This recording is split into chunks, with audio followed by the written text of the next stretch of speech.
এই আয়াতের ওই সূরা আলী ইমরান 106 নম্বর আয়াত, এক দলের চেহারা হবে নুরানি, এক দলের চেহারা হবে কুৎসিত।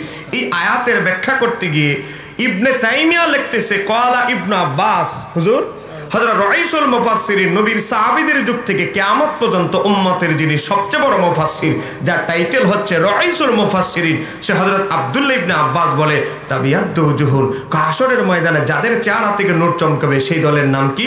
ইবনে তাইমিয়া রাইসুল মুফাসসিরিনের বরাতে লেখে সেই দলের নাম হচ্ছে আহলে সুন্নাত ওয়াল জামাত। সুবহানাল্লাহ। আরেকটু জোরে বলেন না মারহাবা। আমাকে বলেছে হক বাতিল চিনিয়ে দেওয়ার জন্য, আকীদা শুদ্ধ করার জন্য, হক দলকে চিনিয়ে দেওয়ার জন্য আপনাদেরকে। এজন্য বাবা আমি চেষ্টা করছি হক দলগুলো, আপনাকে হক দলটাকে চিনানোর জন্য।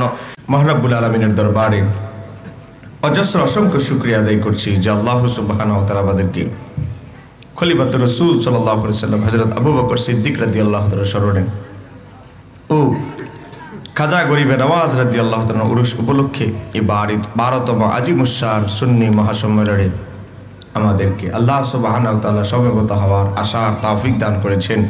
এজন্য আমরা সবাই বজ্রকণ্ঠে বলি আলহামদুলিল্লাহ।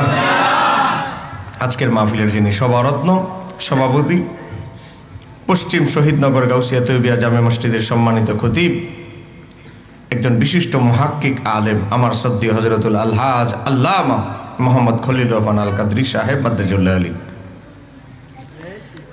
আল্লাহ হুজুরের হায়াতে খেদমতে অগণিত বরকত দান করুক। জোরে বলেন, আরেকটু জোরে বলেন।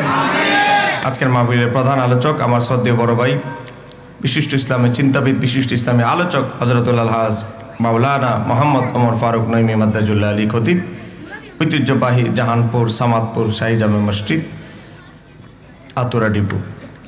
বিশেষ আলোচক হিসাবে আজকে আছেন হাফেজ মাওলানা মোহাম্মদ জিয়াউল কাদের সিদ্দিকী সাহেব, সৈয়দিয়া জামে মসজিদ খতিব, সৈয়দিয়া জামে মসজিদ আতুরা ডিপু চট্টগ্রাম। নাতে মোস্তফা পরিবেশন করেছেন শায়ের মোহাম্মদ জাহিদ হাসান হৃদয় সহ। বিশেষ করে এই মাহফিল করতে গিয়ে সাবের আহমদের বাড়ির যুব তরুণ সঙ্গের যে ভাইয়েরা অক্লান্ত পরিশ্রম করেছেন, আল্লাহ প্রত্যেকের খেদমত তার শাহী দরবারে কবুল করুন। সবাই বলেন আমিন।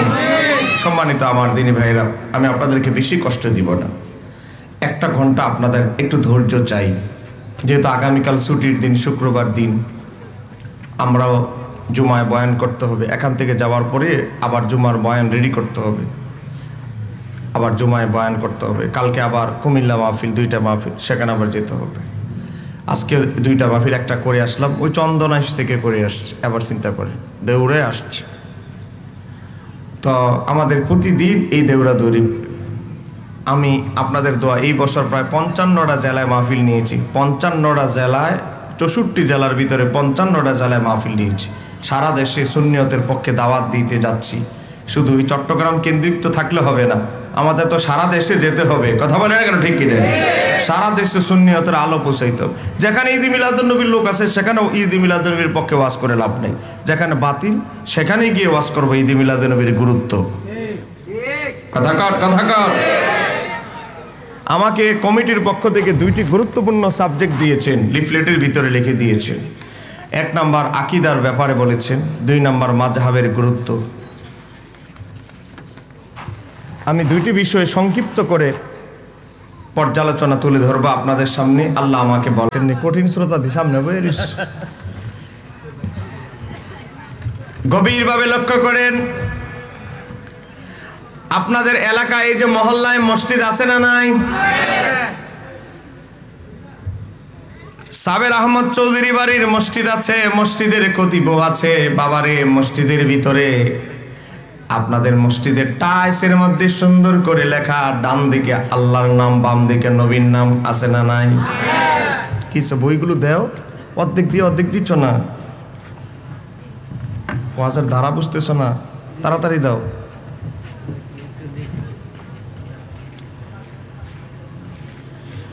আমরা যে আল্লাহর নাম ডান দিকে মসজিদের যে টাইসের ভিতরে লিখি, বাম দিকে নবীর নাম, ডান দিকে আল্লাহর নাম, বলেন আপনাদের মসজিদে আছে না নাই? বলেন এটা লেখা কি ভালো না খারাপ? আমরা নবীর নামটা কেন লিখি? মহাব্বতে। বলেন নবীর নামটা কেন লিখি? মহাব্বতে। তাড়াতাড়ি দিলে দাও। আহারে কি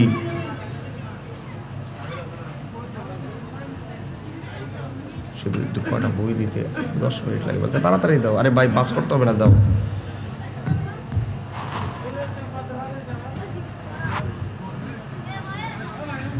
দেখেন কিসের কি করছে, এই যে দেখেন একটা বই, এই বইটার নাম হচ্ছে রাসূল সাল্লাল্লাহু আলাইহি সাল্লামের সালাত। পিছনে কথা বলবেন না ভাই, কথা বললে আপনি এই আওয়াজ না করেন আর আমার বিদায় দিয়ে দেন।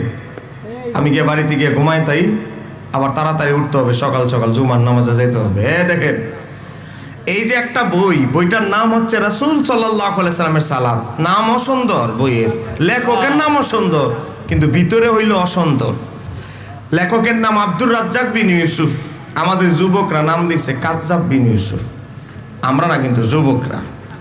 এই বেচারা নামাজ শিক্ষা বই লেখছে, বই লিখতে গিয়ে 63 নাম্বার পৃষ্ঠার ভিতরে লিখতেছে, বাবা আমি যদি ভুয়া কথা বলি আপনাদের ক্ষতি বাঁচে ধরবে।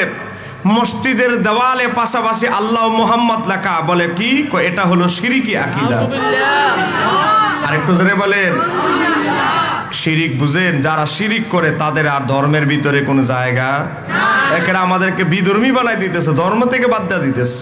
যে আপনাদের মহল্লায় যে ডান দিকে আল্লাহর নাম, বাম দিকে নবীর নাম আছে, এখন আমরা আর কেউ মুসলমান নাই, সব হয়ে গেছে মুশরিক। জোরে বলে নাউযুবিল্লাহ। এখন কোনো দলিল নাই, কুযুক্তি দিয়েছে, কয় কি এর দ্বারা আল্লাহ এবং মুহাম্মদ সাল্লাল্লাহু আলাইহি সাল্লামকে সমমর্যাদার অধিকারী গণ্য করা হয়। আমরা নাকি আল্লাহর পাশে বরাবর নবীর নাম লেখার মাধ্যমে এটা বুঝাই নবীর সমান আল্লাহর মর্যাদা, আল্লাহর সমান নবীর মর্যাদা। জোরে বলে নাউযুবিল্লাহ। আমার তরুণ সুন্নি দিনী ভাইরা, আমার মুরব্বী বাবারা, আপনারা বলেন আমরা কি কখনো নবীকে আল্লাহর সমান মনে করি? বলেন আল্লাহর সমকক্ষ কি কুল মাখলুকাতে কেউ হতে পারে? বলেন আমার আল্লাহর মর্যাদা কি সসীম না অসীম? আমার আল্লাহর মর্যাদার কোনো সীমা রেখা আছে? তো এই কাঠ মোল্লায় তো এটাও বুঝে না যে আমার আল্লাহর মর্যাদার কোনো সীমা রেখাই নাই। তো যেই স্রষ্টার সীমা রেখা নাই তার সমান বানানো কি সম্ভব? কথা বলেন সম্ভব? বাবা এই যে এখানে মনে করেন প্যান্ডেল বানাইতে গিয়ে একটা বাঁশ দিস, এখন আপনি যদি বাঁশ বাজারে গিয়ে বলেন ব্যবসায়িক বাঁশ ব্যবসায়িক আমার এটার সমান একটা বাঁশ দাও, বাঁশ ব্যবসায়ী কি করবে? ফিতা দিয়ে মাপবে, না হলে এই বাঁশটা শোয়া দেখবে আর একটা বাঁশ এটার পাশাপাশি রাখবে, দেখবে দুটোটা সমান সমান হয়েছে কিনা। কারণ এটার তো একটা সীমা রেখা, হাইট উচ্চতা আছে। এখন বলেন তো আমার আল্লাহর কি মর্যাদার কোনো সীমা রেখা আছে? তো নবীর আমরা আল্লাহর বরাবর বানাবো কিভাবে? এটা তো সম্ভবই না।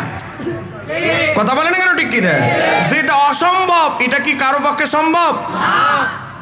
এই যে কুযুক্তি একটা ডেলিভারি দিয়ে দিল, কয় কি কয় বরাবর দুইজনের নাম এক বরাবর লেখার কারণে দুইজনের মর্যাদা বরাবর। কেমন কুযুক্তি! বরাবর লেখলে বেলে বরাবর মর্যাদা বোঝায়। তো মাশাআল্লাহ কি সুন্দর বীজগণিতের মতো সূত্র আবিষ্কার করছে আমাদের হুজুর। এই সূত্রটা এখন হুজুরের দিকে একটু প্রয়োগ করে দেখি। আমরা একটা এখানে ব্যানার লাগাবো, ব্যানারের মাঝে আমরা কি করব? প্রথম লাইনে ডাইন দিকে লিখবো এই হুজুরের নাম আব্দুর রাজ্জাক বিন ইউসুফ, আর বাম দিকে বরাবর হুজুরের বরাবর নাম লিখবো ফেরাউন। এখন আহলে হাদিস ভাইদেরকে যদি জিজ্ঞাসা করা হয় তোমার হুজুরের বরাবর ফেরাউনের নাম রাখলাম, এখন বলো তো দুইজনের মর্যাদা কি এক সমান? বলবে না না। কেন নয়? ফেরাউন আলাদা নাম, আমার হুজুরের নাম আলাদা। তো আমরা তো এটাই বলি আল্লাহর নাম আলাদা, নবীর নাম আলাদা। কথা কেন কেন ঠিক কিনা? ওরে বাবা, নবীর বালা হইলে বীজগণিতের সূত্র একরকম, আর তোমাদের হুজুরের ফাঁসে ফেরাউনের নাম আবু জাহেলের নাম রাখছি, তখন সূত্র চলে আরেক রকম। বোঝা গেল উদ্দেশ্য খারাপ। কথা বলে না কেন ঠিক কিনা? আজকে কত মানুষকে কিভাবে বিভ্রান্ত করা হচ্ছে। বাবা খলিফাতুল মুসলিমিন হযরত আবু বকর সিদ্দিকের শানে দেখলাম আজকে আপনারা এই মাহফিলের আয়োজন করেছেন। আজ থেকে 800 বছর আগের একজন ইমাম, তার নাম হচ্ছে ইমাম ফখরুদ্দিন রাজি রাদিয়াল্লাহু তাআলা আনহু, যাকে 6ষ্ঠ শতাব্দীর মুজাদ্দিদ বলা হয়। বাবা তিনি একটি কিতাব লিখেছেন, কিতাবের নাম হচ্ছে তাফসিরে কবির। সেই কিতাবের ভিতরে এসেছে ইমাম ফখরুদ্দিন রাজি লেখে আল্লাহর হাবিবের একটা আংটি মোবারক, জোরে বলেন কি মোবারক? আংটি মোবারক খুলে আবু বকর সিদ্দিকের হাতে দিলেন।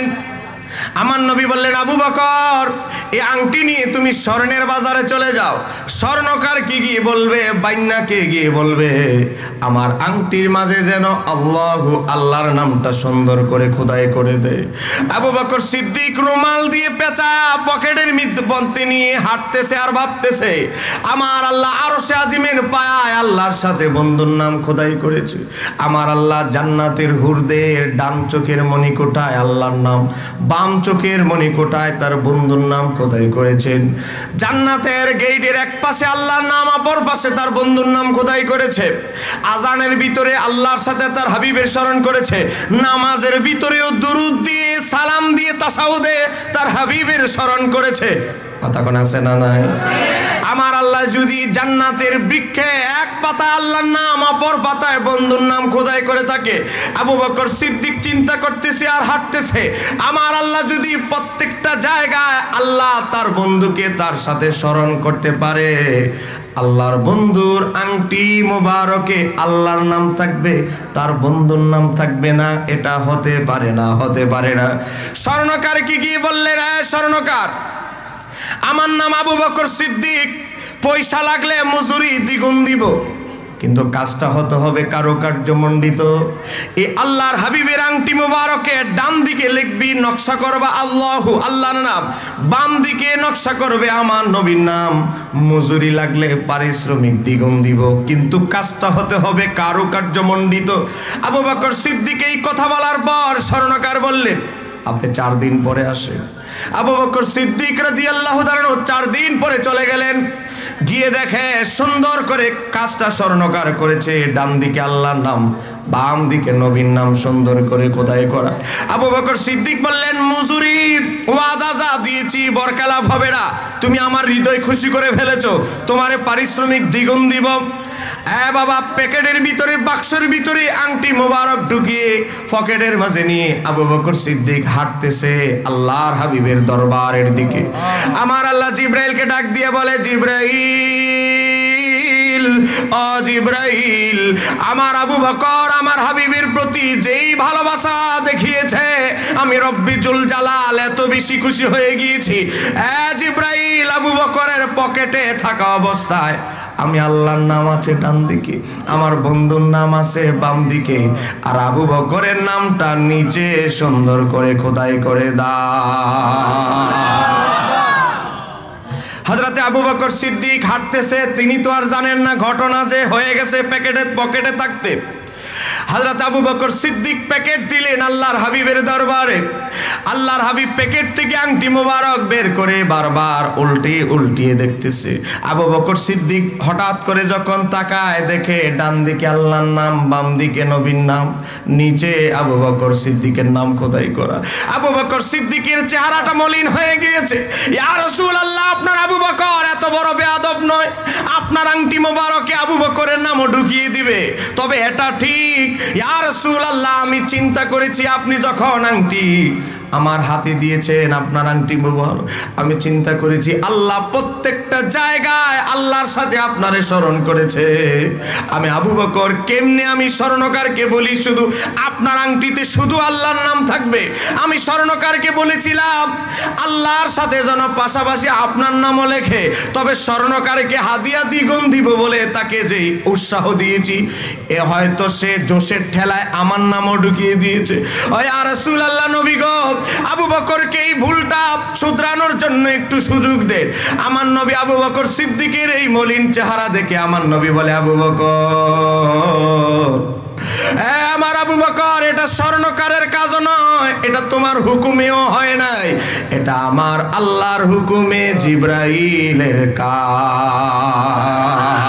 একটু জোরে বলা যাবে কি সুবহানাল্লাহ?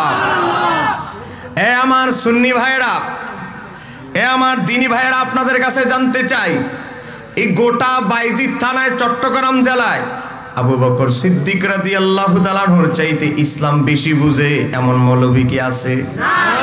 কথা কোন কেন আছে? হযরত আবু বকর সিদ্দিক রাদিয়াল্লাহু তাআলা আনহু শিরিক বুঝলো না, উনি বুঝলো না শিরিক, কিন্তু বাংলাদেশের এই মৌলবীরা বুঝে গেছে আল্লাহর পাশে নবীর নাম লেখার কারণে শিরিক। বলেন, এই ধরনের শিরিক মার্কা যারা কথায় কথায় শিরিক ফতুয়া দেয়, তাদের সাথে মুসলমানদের কোনো সম্পর্ক, আরো জোরে বলতে হবে সম্পর্ক। আমাদের মাথায় আছে টুপি, বলেন আমাদের মাথায় কি আছে? বলেন টুপি কার সুন্নত?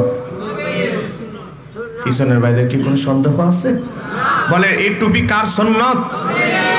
এখন হঠাৎ করে যদি এসে হঠাৎ করে ফতুয়া দেয় আপনাদের এই বাইজিদে অক্সিজেনে তো টুপি পরা বেদাত, তাহলে কি ওই মৌলবীর কথা কি আপনারা মানবে? বলেন কেন মানবে? থাক আর এদিকে যাই না। এ বাবা দেখেন, আজকে আমাদের যুবক এই অক্সিজেনের মোড়ে অনেক যুবক আছে, আপনাদের আশেপাশে এমন অনেক যুবক আছে। এ বাবা নতুন নামাজ আমদানি করে কথা কন, পা দুইটা সরায়া কথা কন, আছে না নাই? এদের আবার জায়গা লাগে 3 গুণ। বলেন কয় গুণ? 4 জন 5 জন দাঁড়াইলে প্রথম কাতার শেষ। কথা বলেন না কেন? ঠিক কি রে? এদের বড় হুজুর বাংলাদেশের আব্দুর রাজ্জাক বিন ইউসুফ। আজকে দেখেন তাদের কাজ হচ্ছে নবীর সুন্নত গুলোকে জবে করে বেদাত ফতুয়া দেওয়া। কথা কর। দেখেন এই বেচারারে প্রশ্ন করছে একজন, প্রশ্ন তো করে নাই, নিজেই নাটক সাজিয়েছে। প্রশ্ন করেছে সালাতের সময়, নামাজ পড়ার সময় টুপি পড়তে হবে কি? নামাজ পড়ার সময় কি টুপির দরকার আছে? উত্তর দিতেছে, আমি যদি ভুয়া কথা বলে আপনাদের খতিব হুজুর ধরবে। রাসূল সাল্লাল্লাহু আলাইহি সাল্লাম টুপি মাথায় দিয়ে সালাত আদায় করতেন, তার কোনো প্রমাণ নেই। আরেকটু আস্তে কর। আচ্ছা বলেন, নবী জীবনে কোনোদিন টুপি পরে নাই? আপনাদের কি বিশ্বাস? এই মৌলবীর কথা কি আপনাদের বিশ্বাস আছে? আপনাদের কি বিশ্বাস নবীর জীবনের কি টুপি কোনোদিন পরে নাই? হ্যাঁ বলেছি কি পরে নাই? আজকে টুপি নিয়েও ফতুয়া, কোন নবী জীবনে কোনোদিন টুপি পরে নাই। এখন আপনারা বলেন, এই ধরনের ফতুয়া জীবনে শুনবেন, এটা কল্পনাও করতে পারছেন? বলেন টুপি নিয়েও ফতুয়া শুনতে হবে, এটা কি কল্পনা করেছেন কখনো? আজকে এদের ফতুয়া সারাটা জীবন টুপি কিনা যে নামাজে গেলেন, সারাটা জীবন যত টাকা খরচ করছেন টুপির পিছনে, সব টাকা পয়সা বঙ্গোপসাগর দিয়ে বাইসে গেছে অপচয়। একটু জোরে কর না, নাউজুবিল্লাহ। আজকে কি চলছে?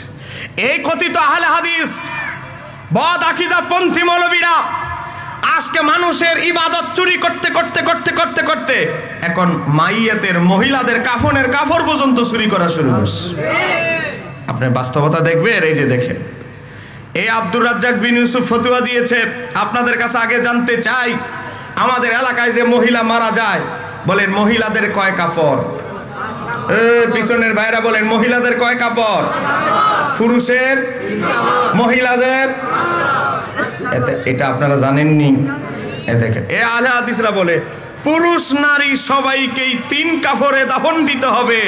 296 পৃষ্ঠা। তাহলে মহিলাদেরকে যদি 3 কাপড়ে দাফন করতে হয়, 5 কাপড়ের ভিতরে চুরি করছে কয় কাপড়? এরা মহিলাদের কাপড়েও নজর পড়ে গেছে এই হুজুরদের। চিন্তা করেন, নামাজ চুরি করতে করতে এখন কাফনের কাপড় চুরি করা পর্যন্ত শুরু করে দিস। আপনারা কি রাগ করতেছেন আমার কথা? আমি হক কথা বলবো, দাওয়াত দিলে দিবেন, না দিলে নাই, আমার দাওয়াতের অভাব নাই। এ বাবা হক কথা বলবো, যারা হক কথা শুনতে চায় তাকার সেখানেই যাবো। এই কথা কর না কেন? ঠিক কিনা? আজকে কি চলছে দেখেন, গোটা নামাজ নবীর শত শত সুন্নত গুলোকে আজকে বলা হচ্ছে বেদাত। কথায় কথায় বেদাত। এই প্রশ্ন কাগজ দিয়েছে, এটা কি? বেদাত। কি? শিরিক। কি? বেদাত। আর কোনো ওয়াজ নাই, শিরিক আর বেদাত। কথা কর না কেন? ঠিক কি? যেই কথা বলতেছিলাম, সহিহ বুখারীর হাদিস নাম্বার 1036, আমার নবী বলে লা তাকুমুস সাআতু, কিয়ামত ততক্ষণ পর্যন্ত হবে না। কতক্ষণ? আমার নবী বলে কিয়ামত ততক্ষণ পর্যন্ত হবে না। কখন? হাত্তা ইউকবাদুল ইলমু, যখন দেখবা এলেম উঠিয়ে নেওয়া হবে। সাহাবায়ে কেরাম প্রশ্ন করলেন, নবী গো, কিতাবপত্র সবই ঠিক থাকবে, এলেম কিভাবে উঠে যাবে? আমার নবী বললেন, হক্কানি আলেমদের ইন্তেকালের মাধ্যমে এলেম উঠে যাবে। পণ্ডিতি কিতাবপত্র ঠিক থাকবে, হক্কানি আলেম, সমজদার আলেম, বুঝ সম্পন্ন আলেমের সংখ্যা দিন দিন কমবে। কথা কর। এ বাবা, চট্টগ্রামে ইমামে আহলে সুন্নাত হযরতে শেরে বাংলা রহমাতুল্লাহ আলাইহির মতো গোটা চট্টগ্রামে আর কোন আলেম আছে? গোটা বাংলাদেশে আছে? তারা শুধু বিদায় নিচ্ছে নক্ষত্রগুলো। এ বাবা, নক্ষত্রের শুধু বিদায় হবে, এটা আমার নবীর হাদিস, সহিহ বুখারী 1036 নম্বর হাদিস। আমার নবী আরো বলেছেন, কয় কিয়ামতের আগে এমন অবস্থা হবে, কয় কি হবে? ওয়াতাকসুরাজ জালাজিলু, জনগণ ভূমিকম্প হবে। এই দেখেন 2024 সালে 111টা রাষ্ট্রে ভূমিকম্প হয়েছে। এ বাবা, কিছুদিন আগে তিব্বতে চীনে ভূমিকম্প হয়েছে। এমন অবস্থা ভয়ঙ্কর। সামনে ভবিষ্যতে ঘন ঘন ভূমিকম্প হবে। বাংলাদেশে আগামী 20 বছর পরে বড় ধরনের ভূমিকম্প হবে। সবচেয়ে বেশি ভূমিকম্প হবে 8টা জেলায়। বাংলাদেশের গবেষকরা বলছে, বাংলাদেশের গবেষকরা গবেষণা করে বলছে, যমুনা টিভি সহ বিভিন্ন চ্যানেলে আছে, দেখেন। অথচ আমার নবী 1500 বছর আগে বলেছে, সহিহ বুখারী 1036 নম্বর হাদিস, কিয়ামতের আগে ঘন ঘন ভূমিকম্প হবে। এটা আমার নবীর ভবিষ্যৎবাণী, কখনোই মিথ্যা হতে পারে না। এরপর আমার নবী বলে, ওয়ায়াতাকারাবাজ জামানু, সময় সংকুচিত হয়ে আসবে। মোল্লা আলী কারি হাদিসের ব্যাখ্যায় বলে, 1 নম্বর ব্যাখ্যা হলো সময় বরকত থাকবে না। আজকে কিভাবে সারাটা দিন 12 ঘন্টা কেটে গেল, চোখটা বন্ধ করলে দেখবেন চোখের পলকে 12 ঘন্টা চলে গেছে। কথা কন। এ বাবা, আমাদের যুবক ছেলেরা, যুবক, তারা হয়তো রাগ করবে, কি হুজুর দাওয়াত দিস। যুবকরা কম্বলের ভিতরে গিয়ে পাবজি গেম, ফ্রি ফায়ার খেলতে থাকে। কথা কন। খেলতে খেলতে এক পাল্লা শেষ, আরেক পাল্লা শুরু, এক পাল্লা শেষ, আরেক পাল্লা শুরু, মজা লেগে গেছে। দেখে 3:30 বেজে গেছে। কথা কন না কেন? দেখে 3:30 বেজে গেছে। যখন ফজরের আজানটা একটু পরে দিবে, এদের আবার একজন গুরু আছে, মিস্টার ইবলিস, এবার গোমা। কথা কন। চোখগুলো দেখবেন কালো হয়ে গেছে সাইডে, চেহারার মাঝে অবস্থা খারাপ। কথা বলেন, আছে না নাই? অবস্থা এমন হয়েছে। আজকে আমাদের কিছু ভদ্র মহিলারা, ভাবি সাহেবারা, আজকে বাচ্চাদেরকে এমন বদ অভ্যাস করিয়েছে। বাচ্চার বয়স মাত্র 2 বছর, বাচ্চা ফিটার খায়, দুধ এখনো ছাড়ে নাই, মায়ের দুধ পান করা, ফিটার খায়। 2.5 বছরের বাচ্চা, 2 বছরের বাচ্চা ফিটার ধরবে না যদি না মোবাইল দেওয়া হয়। কথা কন না কেন? ঠিক কি রে? এ বাবা, বাচ্চার বয়স 3.5 বছর, কবুতরের বাচ্চার গোশত পাক করেছে, দেশি মুরগির ডিম সংগ্রহ করে পাক করেছে, সিদ্ধ করেছে, কত ভালো ভালো খাবার। খাবে না তো খাবে না। যখন মোবাইল নামক যন্ত্রটা দিয়ে দিছে, খাবার মজা লাগুক আর তিতা লাগুক, স্বাদ হোক আর না হোক, জিহ্বার নিচে যাইতে দিরি ফিনিশ। কথা কন। গভীরভাবে লক্ষ্য করেন, এই মোবাইল নামক যন্ত্রের অপব্যবহারে আমাদের অবস্থা খুব খারাপ। কথা বলেন। এজন্য আমাদের ভদ্র মহিলা মহোদয়দেরকে বলবো, ভদ্র মহিলারা, আমার ভাবি সাহেবারা, মোবাইল নামক যন্ত্রের ব্যাপারে একটু সাবধানতা অবলম্বন করেন, না হলে আপনার এই বাচ্চার অবস্থা খুব খারাপ হবে। আজকে টিকটক ধরিয়ে দিয়েছেন, মোবাইল ধরিয়ে টিকটক ধরিয়ে দিয়েছেন। টিকটক দেখতে গিয়ে দেখতেছে লাল চিল নীল চুল, আর টিকটক তো করে বকাটে ছেলেরা, হিন্দি ভাষায় বিভিন্ন ডায়লগ, খারাপ বিশ্রী ভাষায় গালাগালি করে, বিভিন্ন মহিলাদের ছবি দেখে নায়ক নায়িকাদের রিলস ভিডিও চলে আসে, বাজে বাজে পোশাক। এই যে 4র্থ শ্রেণীতে পড়ে, এই যে 5ম শ্রেণীতে ছেলেগুলো পড়ছে, ছোট ছোট বাচ্চা, এরা কিভাবে নিজেদের চরিত্রকে হেফাজত করবে? আল্লাহর দোহাই, মাইকের আওয়াজ যত দূর যাচ্ছে, আমার মহিলাদেরকে বলবো, এই বাচ্চাদের থেকে মোবাইল নামক যন্ত্র দূরে রাখতে হবে। কথা বলে করতেছেন আমার কথা? আমি হক কথা বলবো, দাওয়াত না দিলে আপনি না দিয়ে, কিন্তু আমার এই কথাগুলো বলতে হবে। সমাজ ধ্বংস হয়ে যাচ্ছে মোবাইলের অপব্যবহারে। একটু মহাব্বতে বলেন, আল্লাহুম্মা সাল্লি মাওলানা মুহাম্মাদ ওয়া আলা আলি সাইয়্যিদিনা। আল্লাহ তুমি দয়া করো, নসিব করো মদিনা, মোদের সালাম পৌঁছে দিও ওই যে সোনার মদিনা। আল্লাহুম্মা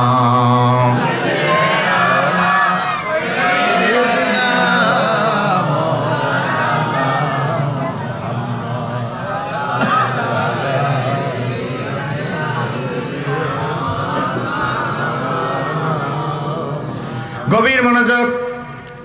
যে হাদিসটা আমি বলতেছিলাম সহিহ বুখারীর 1036 নম্বর হাদিস, আমার নবী বলে কিয়ামতের আগে এমন একটা সময় আসবে, কই কেমন হবে, ওয়া তাজহারাল ফিতানু, চতুর্দিকে ফিতনা ফাসাদ সয়লাভ হবে। আজকে দেখেন বাবারে, টুপি থেকে শুরু করে কাফনের কাপড় থেকে শুরু করে মসজিদের নবীর নাম লেখা থেকে শুরু করে প্রত্যেকটা জায়গায় দোয়া থেকে শুরু করে প্রত্যেকটা জায়গায় শুধু ফিতনা আর ফিতনা। কথা বলেন না কেন, ঠিক কি না? এতদিন আমাদের বিরোধী ভাইরা বলতো জানাজার পরে দোয়া বেদাত, কথা বলেন না?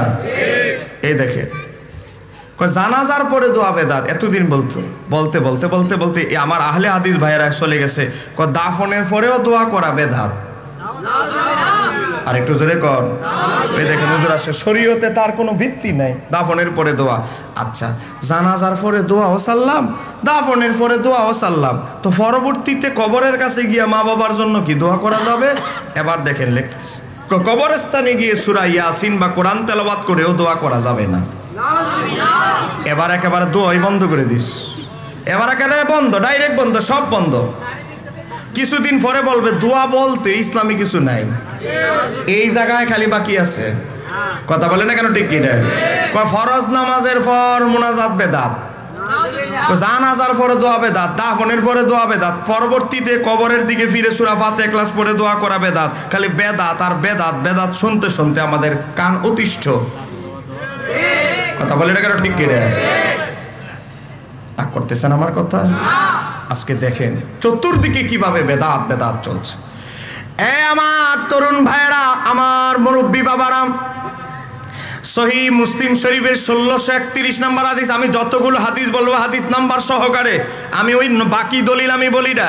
হযরত আবু হুরায়রা থেকে বর্ণিত, আমার নবী বলে মানুষ মারা যাওয়ার পর সব আমলের দরজা বন্ধ হয়ে যায়, বন্ধ হয়ে যায়, ইল্লা মিন সালাসাতিন, তিনটি ব্যতীত।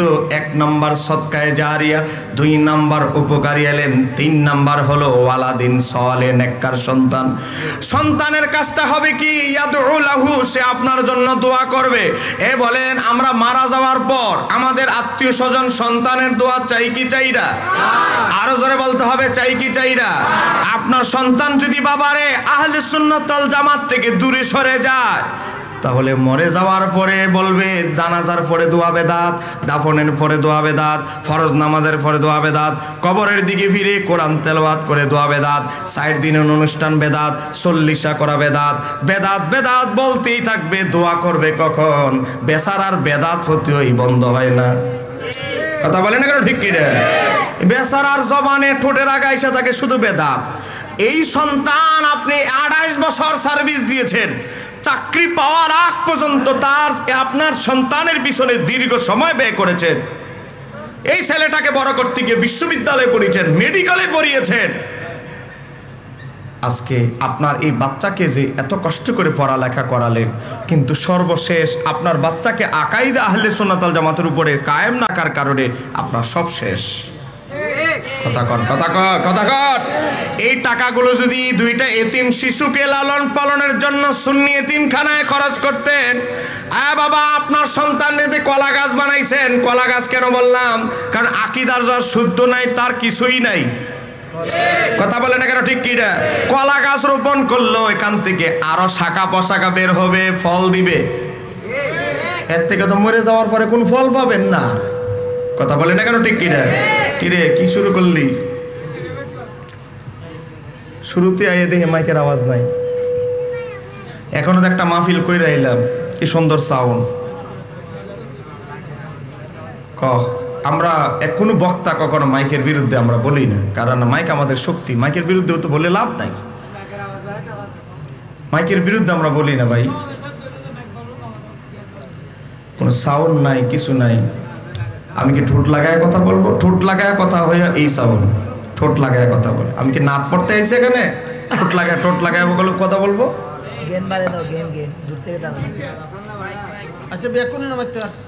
সবাই কথা বলিয়েন না, পরিবেশটা ঠিক করছি, পরিবেশটা ঠিক রাখেন। কেন আওয়াজটা বন্ধ করার ব্যবস্থা করো, কান ধরতাস। তা এই হাদিস থেকে আমরা বুঝলাম আমার নবী বলেছে কিয়ামতের আগে কয় কি হবে? ওয়াতাজহারাল ফিতানু, চতুর্দিকে ফিতনা ফাসাদ ভরে যাবে। তাহলে ফিতনা ফাসাদ যে হবে এটা বলেছেন আমার নবী, তাহলে ফিতনা ফাসাদ আসবে, এতে কোনো সন্দেহ নাই। বলেন, এতে কোনো সন্দেহ নাই।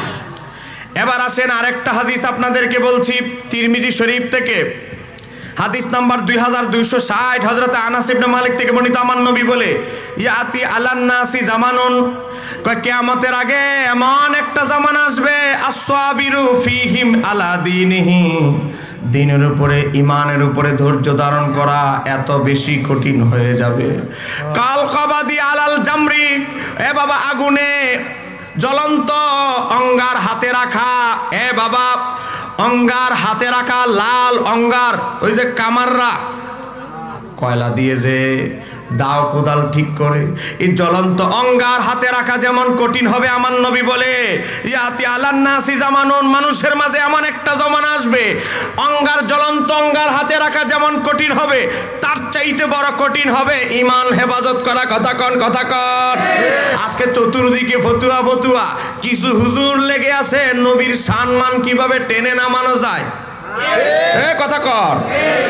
এক হুজুর ফতুয়া দেয়, নবী বলে কাউ বয়। কাউ বয় মানে গরুর রাখাল। আচ্ছা বলেন, আমার নবী কি কোনোদিন গরু লালন পালন করছে? আজকে কাউ বয় বানায় দিস, অথচ এর দলের লোকরাই আরে বলছে তুমি এগুলো শুদ্ধ করো, এই শব্দ তোমার শুদ্ধ হয় নাই, তারপরেও বেচারা তওবা করে নাই। মনে রাখতে হবে, নবীর শানে যদি গুস্তাখি করা হয়, আমার নবী না মাফ করলে আল্লাহ মাফ করবে না। আমার বাবারা ভাইয়েরা গভীরভাবে লক্ষ্য করেন, এই হাদিসটা শোনাইলাম, এবার আরেকটা হাদিস শোনাচ্ছি। আমার নবী বলে ফিতনা ফাসাদের যুগে কি করতে হবে। আমার নবী বলে বনি ইসরাইল 72 দলে বিভক্ত হয়েছে, আমার উম্মত 73 দলে বিভক্ত হবে। কুল্লুহুম ফিন্নার, 72 দলই যাবে জাহান্নামে। আমার নবী বলে কুল্লুহুম ফিন্নার, সব দলই যাবে জাহান্নামে, তবে তবে ইল্লা মিল্লাতান ওয়াহিদাতান, তবে একটা দল ছাড়া সব 72 দল যাবে দুজকে। এ বাবা, আপনাদের কাছে আমি জানতে চাই, 72 দল যে দুজকে যাবে, এটা কি আমি বলছি না নবী বলছে? বলেন, কে বলছে? দলিল তিরমিজি শরীফ 2641, 72 দল দুজকে যাবে, এটা আমার নবীর ঘোষণা নয়, আপনাদের খতিব সাহেবের ঘোষণা নয়। আমার নবী বলছে 72 দল দুজকে যাবে। অতএব মনে রাখতে হবে, 72 দলের ব্যাপারে নবী সার্টিফিকেট দিয়েছে দুজকে যাবে। অতএব জান্নাতে নেওয়ার ক্ষমতা কোন বড় হুজুরের, যারা বলেন বড় হুজুরের। এবার আসে আমার নবীর সাহাবায়ে কেরাম নবীর দরবারে আরজ করলো, নবী গো, যেই দলটা একমাত্র জান্নাতি হবে। এবার একের সাউন্ড কমাই লইছস, এবার একের সাউন্ড বদ্ধ দিছে, কি করতাম রে, গলা ব্যথা হয়ে যাচ্ছে। কালকে জমা কেমনে পড়াবো ক? মাইক নাই, মাইক কো? ফ্যান্ডেলে মাইক দিছস না? কো মাইকটা কো? কোন দিকে আছে ক ভাই? আঙ্গুল দিয়ে দেখাইলে হইতো না, কোথায় আছে ক ভাই? কো মাইকের তো কোনো আওয়াজই নাই। এই যে কোথায় তুই আওয়াজটা শোনো মাইকের? কো মাইকের আওয়াজটা কো? দে তো, হ্যাঁ দে, মাইকের সাউন্ডটা দে। হ্যাঁ দাও। আচ্ছা বলেন, এই যে মাইকের সাউন্ড, এটা কি এর আগে শুনছে? কি তা করস বেটা, দে মাইকের সাউন্ডই দে, সাউন্ড বন্ধ কর, মাইকের সাউন্ড দে। গভীরভাবে লক্ষ্য করে আমার নবীকে জিজ্ঞাসা করলো, ইয়া রাসূলুল্লাহ, যেই দলটা একমাত্র জান্নাতি হবে, এই দলটাকে মানুষ কেমনে চিহ্নিত করবে? আমার নবী বললেন, মা আনা আলাইহি ওয়া আসহাবি, যেই দল আমি নবীর জীবন দিয়ে ভালোবাসবে, নবীর আদর্শকে ফলো করবে, আমার সাহাবায়ে কেরামদের আদর্শকে ফলো করবে, ওই দলটাই হবে জান্নাতি। এ বাবা, মনে রাখতে হবে, আমার নবীর আদর্শ, সাহাবায়ে কেরামদের আদর্শ একমাত্র যারা ফলো করে, সেই দলের নাম আহলে সুন্নাত। এ বাবা, আমরা সাহাবীদের আদর্শ ধারণ করি, আমাদের পকেটে টাকা না থাকতে পারে, পেটে ক্ষুধা থাকতে পারে, এ বাবা আমাদের অভাব অনটন বিপদ আসতে পারে, কিন্তু যত বিপদই আসুক, মামলার হুমকি আসুক, নবীর পক্ষে, নবীর মহব্বতকে আমরা কখনো ছাড়তে রাজি। সাহাবায়ে কেরামদের আদর্শ ছিল জীবন দিয়ে নবীর মহব্বত করত। জীবন নবী চাইতে দেরি আল্লাহ রাসূলের জন্য জীবন দিতে সাহাবীরা পিছপা হতো না। কথা বলে আমরা ইমাম হুসাইনের আদর্শের সৈনিক। যে ইমাম হুসাইন হক পথের জন্য জীবন দিতে 1 মিনিটও চিন্তা করে নাই। এ বাবা 10ই মুহররম ইমাম হুসাইন শাহাদাত বরণ করেছেন। কিতাবের নাম তারিখে তবারি লিখেছেন ইমাম ইবনু জারির আত-তাবারি। কারবালার ময়দানে ইমাম হুসাইনের সাথে যারা রক্ত দিয়েছিলেন তাদের মধ্যে একজন অন্যতম হচ্ছে আব্দুল ওয়াহাব। এখনো ইরাকে যান, সেখানে তার মাজার আছে। বাবারে, আহলে বাইতের অন্যতম সদস্যদের সাথে তার মাজার আছে আব্দুল ওয়াহাবের। কিতাবে এসেছে আব্দুল ওয়াহাব বিয়ে করেছে মাত্র 1 দিন। বলেন কয়দিন? 1 দিন। গতকাল বিয়ে করেছে, সকাল হয়েছে। সকাল যখন হয়েছে দরজায় আঘাত করছে আব্দুল ওয়াহাবের মা। এ আব্দুল ওয়াহাব, তাড়াতাড়ি দরজা খোল। দরজা খুললাম। মা কি হয়েছে?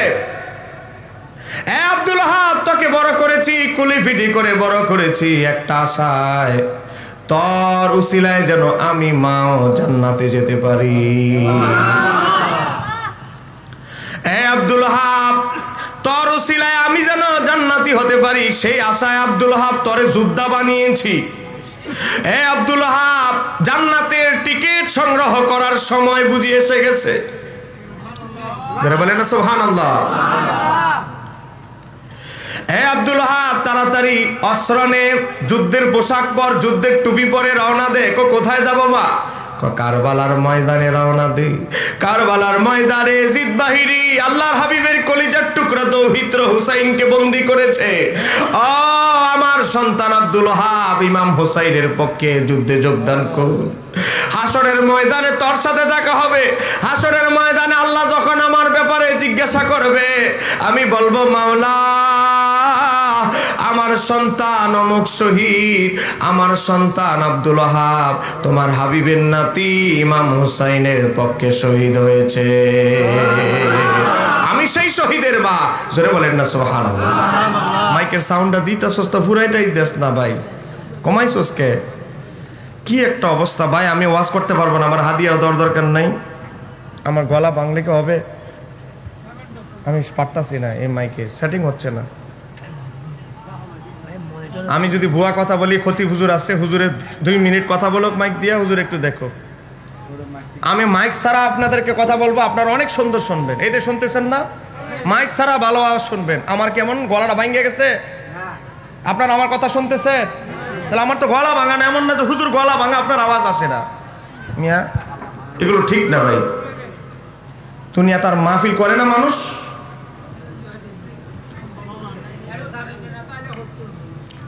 গভীরভাবে লক্ষ্য করেন,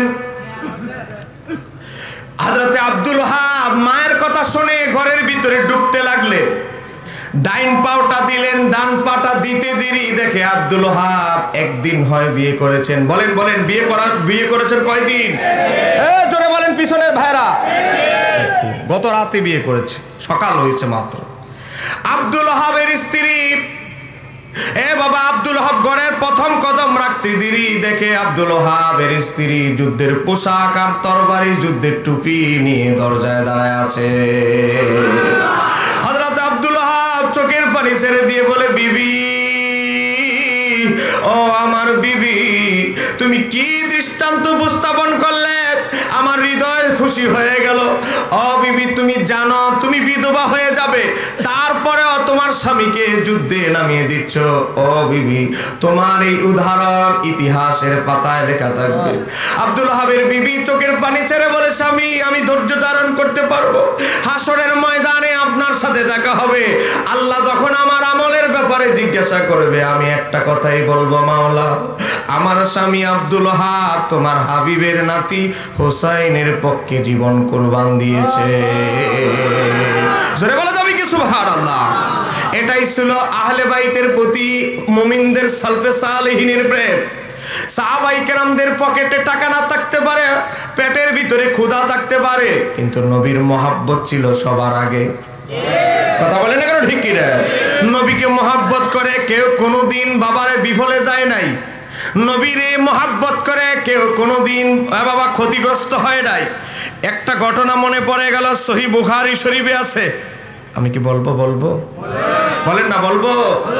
একজন ইহুদি যুবক, বুখারী শরীফ থেকে বলছে হাদিসটা, একজন ইহুদি বালক, হাদিস নাম্বার বুখারী শরীফ 5657। বিস্তারিত ঘটনাটি নকল করেছে ইমাম ইবনে হাজার আসকালানি, তার কিতাবের নাম আল ইসাবা ফি তামিজিস সাহাবা। সেখানে এসেছে একজন ইহুদি বালক, আমার নবী যখন মসজিদে নববী থেকে বের হতো, হুজরা শরীফ থেকে বের হতো, ইহুদি বালকটা এক ধ্যানে নবীর দিকে তাকিয়ে থাকতো, এক ধ্যানে নবীর দিকে তাকিয়ে থাকতো। আমার নবী লক্ষ্য করে একটা ইহুদি বালক নবীর দিকে তাকায় থাকে। হঠাৎ করে একদিন আমার নবী বললেন, তাল এদিকে আসো। ছেলেটা আসলো। আমার নবী বললেন, রে বালক, তুমি তো মুসলমান না? জি। তুমি কি ইহুদি? তুমি আমার দিকে এক ধ্যানে তাকায় থাকো, ঘটনা কি?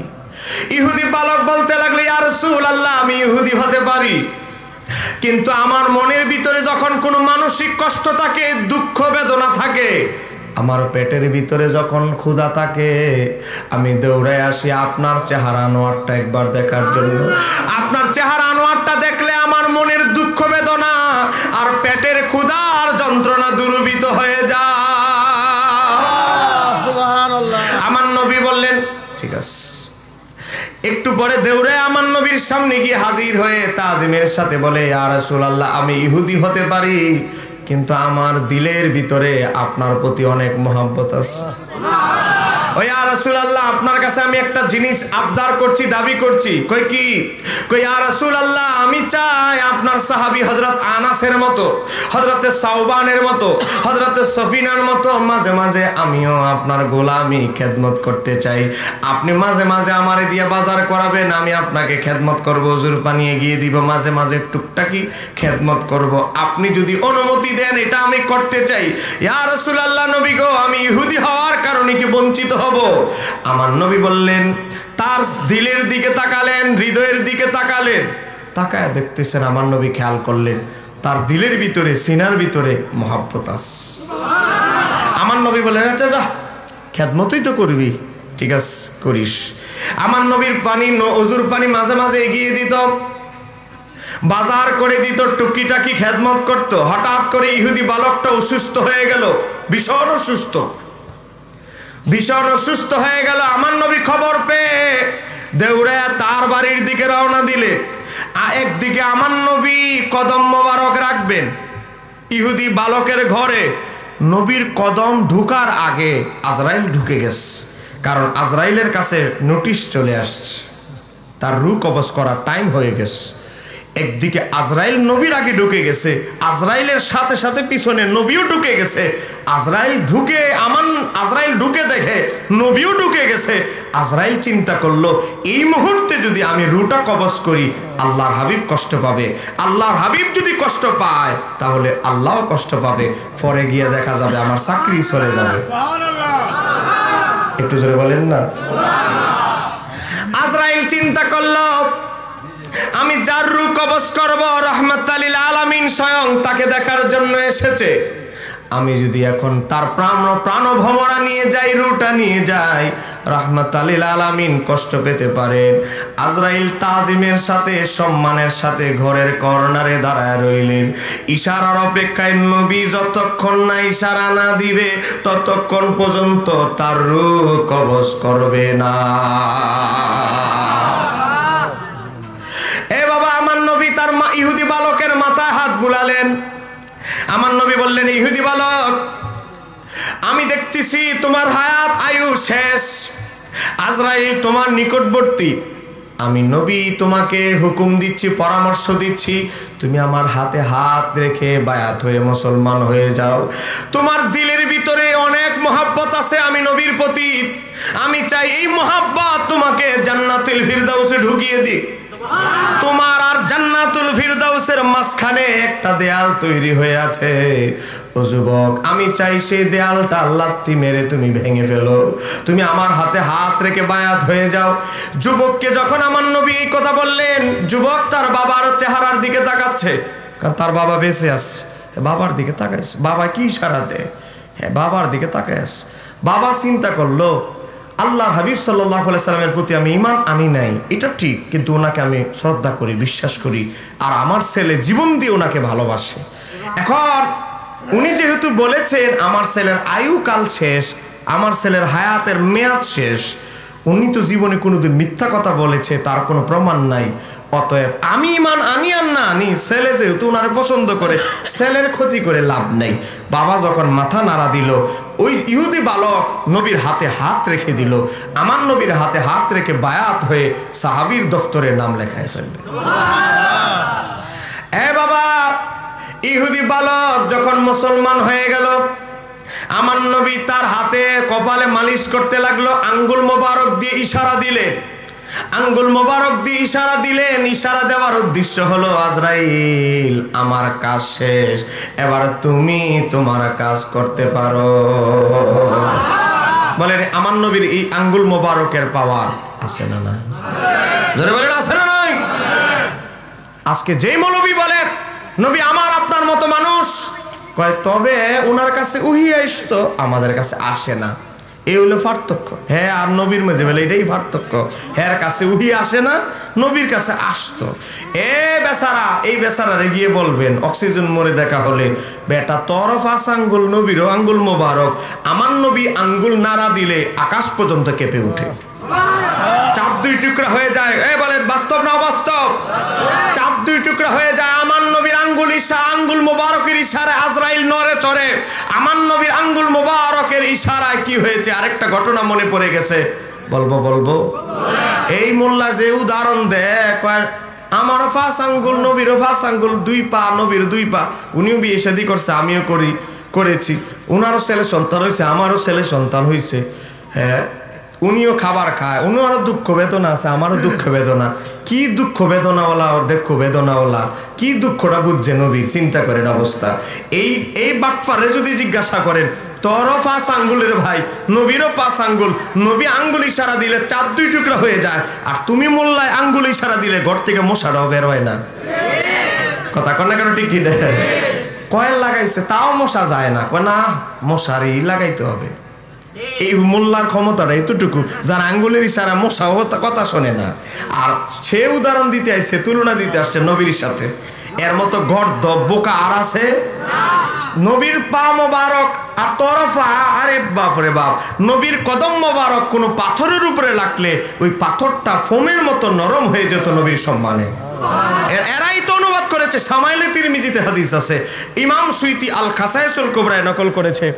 এই কিতাবটা এখানে আছে, দেখেন। এই যে ইমাম সুয়ুতির লেখা আল খাসায়েসুল কুবরা, বাংলা বই না, দইরা ফিরে লাইব, 17 বছর পড়তে হবে এই বই পড়তে হলে। ইমাম জালালউদ্দিন সুয়ুতি উল্লেখ করেছে, বাবা তারা যে সবচেয়ে বেশি উদাহরণ দেয়, কয় কি, কয় নবীও খাবার খাইতে হইছে, আমরাও খাবার খাই, অতএব তিনি আমরা তো একই। আরে ভাই, তুমি খাবার খাইলে 3টা জিনিস নির্গত হয়। 1 নাম্বার কি, আমরা খাবার খাইলে 1 নাম্বার বের হয় ঘাম। কথা বলেন কি? আপনারা কি ঘামেন না নাকি? ঘাম বের হয়। বলেন আমাদের ঘামের থেকে কি সেন্টের গ্রান আসে? বাবা, ইমাম জালালউদ্দিন সুয়ুতি 11টা হাদিস বর্ণনা করেছে, আমার নবীর ঘাম মোবারক থেকে মেসকম্বরের ঘ্রাণ বের হতো। হযরত বারা ইবনে আযিব নবীর সাহাবী, তিনি বলে, একবার আমি দেখলাম নবীর গাল মোবারক বেয়ে বেয়ে ঘাম মোবারকের ফোঁটা পড়ছে, ফোঁটাগুলো থেকে যেমন মণিমুক্তা ঝরছে, চকচক করতেছে, নূর ঝরছে নবীর ঘাম মোবারক থেকে। বাবা, নবীর ঘাম মোবারক মহিলা সাহাবীরা, নবীর সাহাবীরা শিশিতে ভরে নিতেন, তাদের খুশবুর সাথে মিশাইতেন, একটা কারণে তাদের খুশবুর যেন পাওয়ার বেড়ে যায়। 1 নাম্বার, আমরা খাবার খাইলে ঘাম বের হয়, নবীরও ঘাম মোবারক বের হতো, নবীর ঘাম থেকে মেশক আম্বরের ঘ্রাণ বের হতো। আর হুজুরের ঘামের গন্ধে হুজুরের বউ সহ্য করতে পারে না, তাড়াতাড়ি গেঞ্জি খোলা, দুর্গন্ধ আইতেছে। কথা কন না কেন? ঠিক কিনা? কি খাচ্চরের মতো গেঞ্জি একটা ফিরে রয়েছ। কথা কন। 2 নাম্বার, আমরা খাবার খাওয়ার পর পেশাব নির্গত হয়। কথা কন। আমাদের পেশাব থেকে দুর্গন্ধ বের হয়, নিজেই নিজের পেশাব দুর্গন্ধ সহ্য না হয়ে 2 বদনা পানি ঢালি। কথা কন। আর আমার নবীর পেশাব মোবারক, একজন পুরুষ সাহাবী খেয়ে ফেলেছিল। নবী বলেছে মৃত্যু পর্যন্ত তোমার শরীরে কোনো রোগ হবে না। আরেকজন মহিলা সাহাবিয়া খেয়ে ফেলেছিল, তাকে বলেছিল জাহান্নামের আগুন তোমার শরীরকে স্পর্শ করা জাহান্নামের জন্য হারাম হয়ে গেছে। তাহলে আমার নবীর পেশাব মোবারকের সাথে কি আমাদের পেশাবের তুলনা চলবে? ধরে বলেন চলবে? বাবা গভীরভাবে লক্ষ্য করেন, আমরা খাবার খাওয়ার পর 3 নম্বর একটা জিনিস প্রতিক্রিয়া দেখা দেয়, এটা হলো পায়খানা। বলেন পায়খানা করা ছাড়া কোনো লোক কি আপনাদের বাইজিদে আছে? এটা বাইজিদ থানা পড়ছে না? বাইজিদে আছে নাই। কিন্তু আমার নবীর পায়খানা মোবারক দেখতে গিয়েছেন মা আয়েশা সিদ্দিকা। ইমাম সুয়ুতি এই কিতাবে নকল করেছে, ইমাম ইবনে আসাকিরের তারিখে দামেস্ক থেকে। মা আয়েশা সিদ্দিকা নবীর পিছনে পিছনে গিয়ে এক জায়গায় দাঁড়ায় রইল। এই দুই বন্ধু মিলে কি আলোচনা শুরু করছস? আবার চেয়ারের মধ্যে আরামে বই আবার গল্প করস কে? গভীর ভাবে লক্ষ্য করে হযরতে মা আয়েশা সিদ্দিকা রাদিয়াল্লাহু তাআলা আনহা নবীর পিছনে পিছনে যাচ্ছে। নবী হাজতে গিয়েছে, এক জায়গায় দাঁড়ায় আছে। নবী যখন চলে আসলো, মা আয়েশা সিদ্দিকা গেলেন, গিয়ে দেখে নবীর পায়খানা মোবারকের কোনো চিহ্ন জমিনের মাঝে নাই। তিনি বুঝতে পারলেন জমিনটা নবীর পায়খানা মোবারক ভক্ষণ করে ফেলেছে। ফাটা জায়গা দেখলেন, ওই ফাটা জায়গার কাছে গিয়ে মা আয়েশা সিদ্দিকা দাঁড়াইলেন, গিয়ে দেখে ওই ফাটা জায়গা থেকে মেশকো আম্বরের ঘ্রাণ বের হচ্ছে।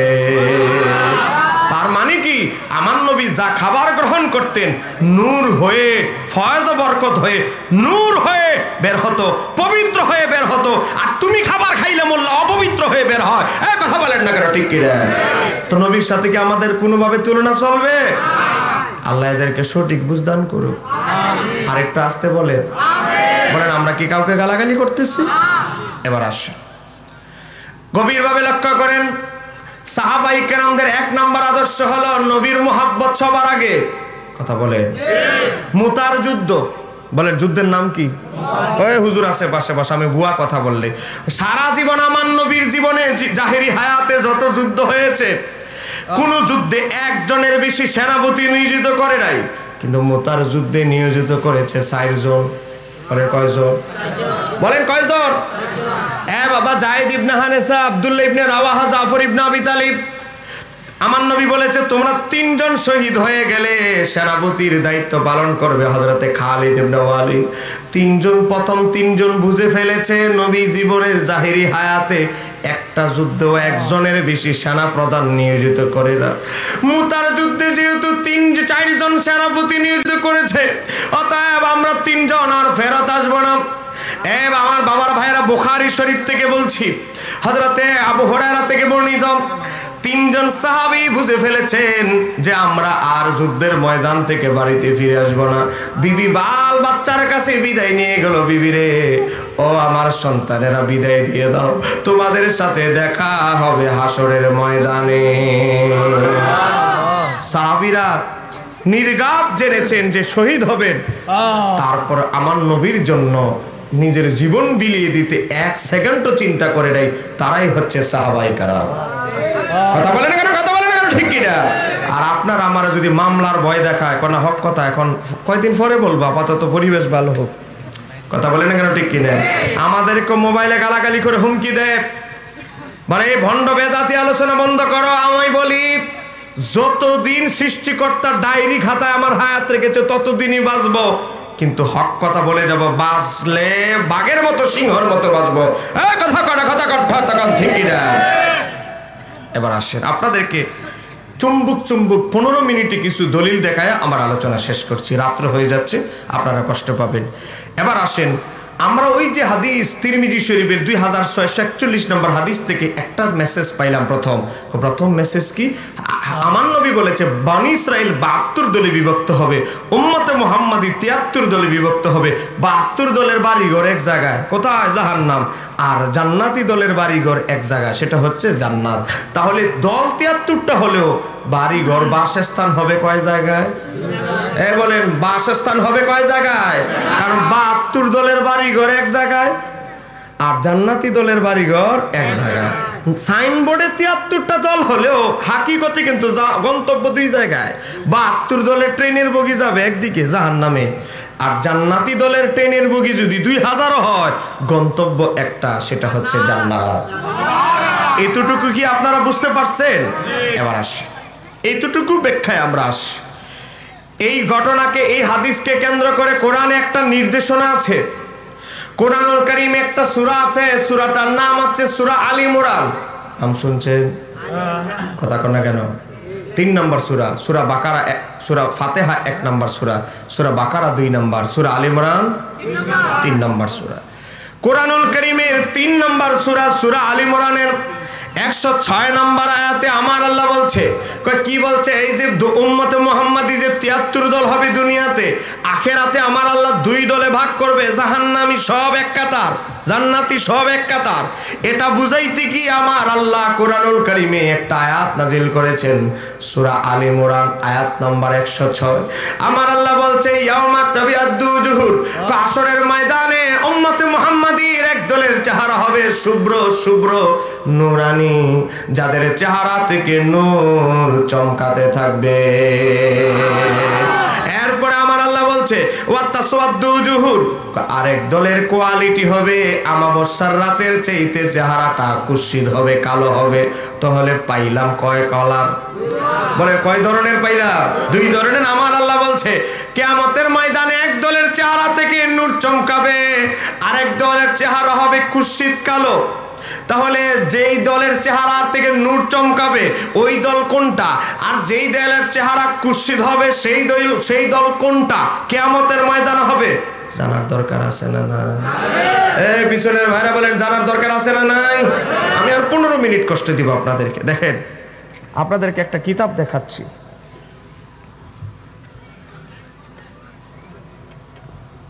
এই কিতাবটার নাম হচ্ছে, হুজুর আছে, মাজমাউল ফাতাওয়া, ইবনে তাইমিয়ার লেখা। ইবনে তাইমিয়াকে জানেন? এভাবে যারা হাত বাঁধে এদের বড় হুজুর, আমাদের তারা বলে শাইখুল ইসলাম ইমাম ইবনে তাইমিয়া। আমাদের কওমি ভাইয়েরা বলে শাইখুল ইসলাম ইমাম ইবনে তাইমিয়া। আমাদের জামাত ইসলামের ভাইয়েরা বলে শাইখুল ইসলাম ইমাম ইবনে তাইমিয়া। গুগলে লিখে সার্চ দিবেন, গুগল ম্যাপে যে ইবনে তাইমিয়া শুধু লিখবেন, দেখবেন ইবনে তাইমিয়ার নামে সারা দেশে কতগুলো স্কুল করছে, কলেজ করছে, স্কুল করেছে। আমার ভাইয়েরা ওনার এত মহব্বত করে। এই ইবনে তাইমিয়া 32 খণ্ডে একটা ফতোয়ার কিতাব লিখেছে। এটা 19 নম্বর খণ্ড। 32 খণ্ডে একটা ফতোয়ার কিতাব লিখেছে, নাম দিয়েছে মাজমাউল ফাতাওয়া। এটার ভিতরে 19 নম্বর খণ্ড, পৃষ্ঠা নাম্বার 64, 64। আপনারা কি বিরক্ত হচ্ছেন নাকি? আর 15টা মিনিট কি ধৈর্য ধারণ করতে পারবেন ইনশাআল্লাহ? 64, 64 নম্বর পৃষ্ঠার ভিতরে দেখেন, এই আয়াতের, ওই সূরা আল ইমরান 106 নম্বর আয়াত, এক দলের চেহারা হবে নুরানি, এক দলের চেহারা হবে কুৎসিত। এই আয়াতের ব্যাখ্যা করতে গিয়ে ইবনে তাইমিয়া লিখতেছে, ক্বালা ইবনে আব্বাস, হুজুর হযরত রাইসুল মুফাসসিরিন, নবীর সাহাবীদের যুগ থেকে কিয়ামত পর্যন্ত উম্মতের যিনি সবচেয়ে বড় মুফাসসির, যার টাইটেল হচ্ছে রাইসুল মুফাসসিরিন, সে হযরত আব্দুল্লাহ ইবনে আব্বাস বলে, তাবিয়াদ্দু উজুহুন, হাশরের ময়দানে যাদের চেহারা থেকে নূর চমকাবে সেই দলের নাম কি? ইবনে তাইমিয়া রাইসুল মুফাসসিরিনের বরাতে লেখে, সেই দলের নাম হচ্ছে আহলে সুন্নাত ওয়াল জামাত। সুবহানাল্লাহ। আরেকটু জোরে বলেন না মারহাবা। আমাকে বলেছে হক বাতিল চিনিয়ে দেওয়ার জন্য, আকীদা শুদ্ধ করার জন্য, হক দলকে চিনায় দেওয়ার জন্য আপনাদেরকে। এজন্য বাবা আমি চেষ্টা করছি হক দলগুলো, আপনাকে হক দলটাকে চিনানোর জন্য। ইবনে তাইমিয়া বলতেছে হাশরের ময়দানে একটা দলই জান্নাতি হবে, একটা দলের চেহারা থেকে নূর চমকাবে, সেই দলের নাম আহলে সুন্নাত ওয়াল জামাত। তাহলে নতুন দলের অনুসন্ধান করার আর আমাদের কোনো দরকার আছে? এবার আরেকটা তাফসীর আপনাদেরকে, একটি তাফসীর কিতাব দেখাচ্ছি। এই তাফসীরটার নাম হচ্ছে তাফসীরে কোরআনুল আযীম, যেটাকে বলা হয় তাফসীরে ইবনে কাসির। দেখেন, এই তাফসীরটা লেখা হয়েছে আজ থেকে 700 বছর আগে। বলেন আমার হাবা। কয়শো বছর? 700 বছর, মনে কোনো বয়সই না নাকি? 700 বছর আগে ইমাম ইবনে কাসির এই তাফসীর লিখেছে, নাম দিয়েছে তাফসীরে কোরআনুল আযীম, যেটাকে আমরা বলি তাফসীরে ইবনে কাসির। এই আয়াতের ব্যাখ্যা করতে গিয়ে দারুল হাদিস কায়রো মিশরের ছাপা প্রথম খণ্ড 480 পৃষ্ঠা, হুজুর 480 পৃষ্ঠা, সেখানে উল্লেখ করতেছে তাবিয়াদ্দু উজুহুন, হাশরের ময়দানে এক দলের চেহারা থেকে নূর চমকাবে, সেই দলকে ইমাম ইবনে কাসির লিখতেছে, সেই দলের নাম আহলে সুন্নাত ওয়াল জামাত। সুবহানাল্লাহ। এরপরে ওয়া তাসওয়াদ্দু উজুহুন, কাদের চেহারা কুৎসিত হবে?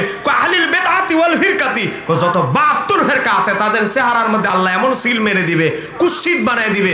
দুনিয়াতে চামড়া যত দলা আর সুন্দর হোক, আখেরাতে বদাকিদাপন্থী হওয়ার কারণে দুনিয়াতে আল্লাহ তাদের চেহারা পরিবর্তন করে দিবেন। জান্নাতি দলের লোকেরা, নবীরা, শহীদরা, গাজীরা, ফেরেশতারা দেখা মাত্রই বুঝবে এ বেজাল কোম্পানির দলের সদস্য ছিল। কথা কর না কেন, ঠিক কি রে? একটু মহব্বতে পড়েন আল্লাহুম্মা, জোরে জোরে।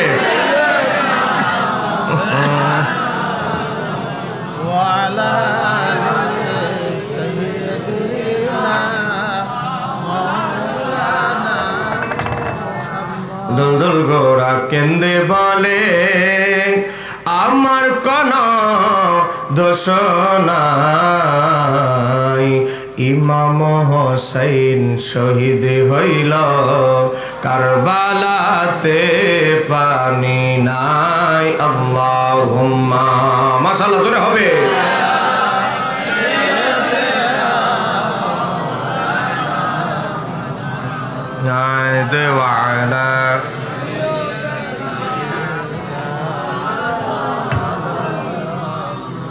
গভীর মনোযোগ। আমি আপনাদেরকে সময়গুলো চেয়ে নিয়েছি, যতটুকু সময় চেয়েছি ততটুকুই আপনাদেরকে বিরক্ত করব। ইমাম ইবনে কাসির তাফসিরে ইবনে কাসিরের প্রথম খণ্ড 480 পৃষ্ঠা দারুল হাদিস কায়রো মিশরের ছাপায় লিখতেছে, হাসরের ময়দানে যেই দলের চেহারা থেকে নূর ঝরবে সেই দল একটাই। বলেন, সেই দলের নাম আহলে সুন্নাহ ওয়াল জামাত। এবার এবার আসেন আরেকটা তাফসির আপনাদেরকে দেখাচ্ছি। এই তাফসিরটার নাম হচ্ছে আদ-দুররুল মনসুর, লিখেছেন 9ম শতাব্দীর মুজাদ্দিদ ইমাম জালালউদ্দিন সুয়ুতি। জালালউদ্দিন সুয়ুতি 75 বার দেখলা নবীজি, এত দেখার পরেও তার তৃপ্তি তাহার হলো না। মদিনা মদিনা আশিক একটু জোরে বলেন না, মদিনা মদিনা। হায় হায় দিদার চে কান্দ সবাই, দিদার চে হাওনা নবীর দিওয়ানা। Medina Medina. ইমাম জালালউদ্দিন সুয়ুতি, যার সিনার ভিতরে 2 লক্ষ হাদিস মুখস্থ ছিল, জোরে কন্যা মারহাবা, যিনি জাগ্রত অবস্থায় আমার নবীকে 75 বার দেখেছেন, তিনি 15 খণ্ডে একটা তাফসিরের কিতাব লিখেছেন, নাম দিয়েছেন আদ-দুররুল মনসুর। বাবারে, এই তাফসিরের কিতাবের ভিতরে 3 নম্বর খণ্ড, আমি যদি ভুয়া কথা বলি হুজুর ধরবে, হুজুর 3 নম্বর খণ্ডের ভিতরে 722 নম্বর পেজের ভিতরে, এ বাবা দেখেন 722 নম্বর পেজের ভিতরে হযরত ইমাম ইবনে কাসির উল্লেখ করছেন নবীর সাহাবী হযরত আবু সাঈদ খুদরি রাদিয়াল্লাহু তাআলা থেকে। আপনাদের কাছে জানতে চাই, বাবা মারধর করো না বাবা, কথা বলবে না, আর 10 মিনিট বসো, কথা বলবে না। তবারক তোমাদেরকে আগে তবারক দেওয়া হবে, চিন্তা করিও না।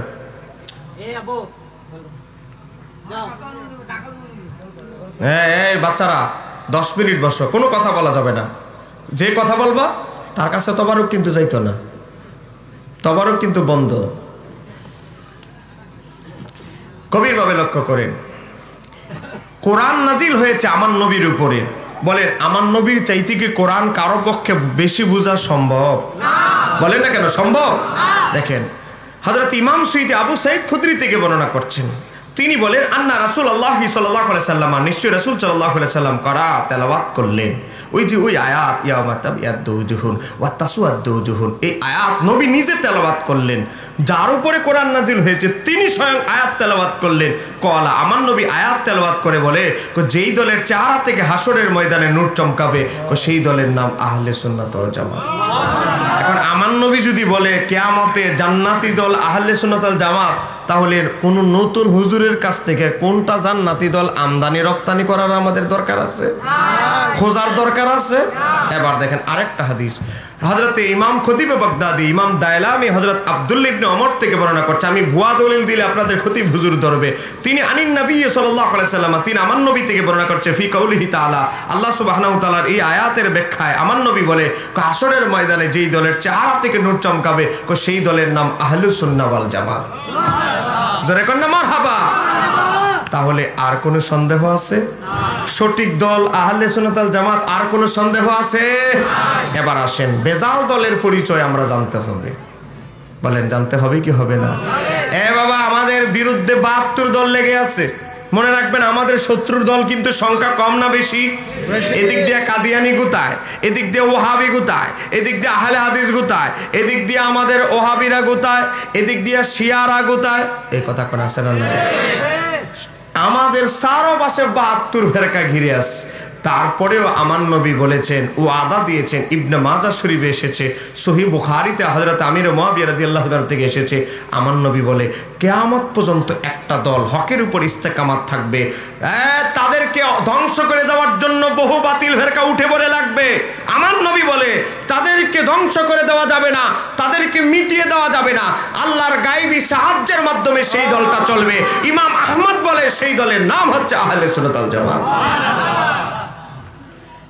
আমার বাবারা ভাইয়েরা, আহলে সুন্নাত ওয়াল জামাতের বাইরে 72টা দল, এর মাঝে 3-4টা দল বেশি সক্রিয়ভাবে কাজ করছে। এক নাম্বার হচ্ছে এখন আহলে হাদিস। বলেন, কি হাদিস?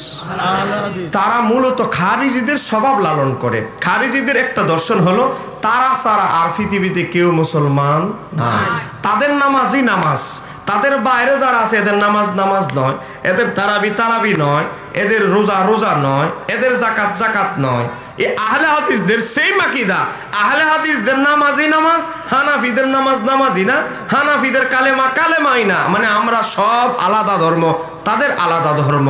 আপনি যদি বিশ্বাস না হয়, কয়শো বক্তব্য দেখাইতে হবে, কয়শো বই আপনাকে দেখাইতে হবে। আপনাকে আমি একটা কথা বলছি, বলেন, এই যে আমরা 5 ওয়াক্ত নামাজ পড়ি, এই নামাজ কি নফল না ফরজ? পিছনের ভাইদের জন্য কি 5 ওয়াক্ত নামাজ কি নফল করা হয়েছে নাকি? বলেন না, 5 ওয়াক্ত নামাজ কি নফল না ফরজ? দিয়েছেন কে?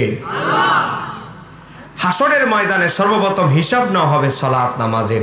এজন্য ইবনে মাজাহ তিরমিজির হাদিসে আমার নবী বলেছে, আউয়ালু মা ইউহাসিবু বিহিল আবদু, বান্দারে, কিয়ামতের ময়দানে সর্বপ্রথম বান্দার হিসাব নেওয়া হবে, সেটা হচ্ছে সালাত।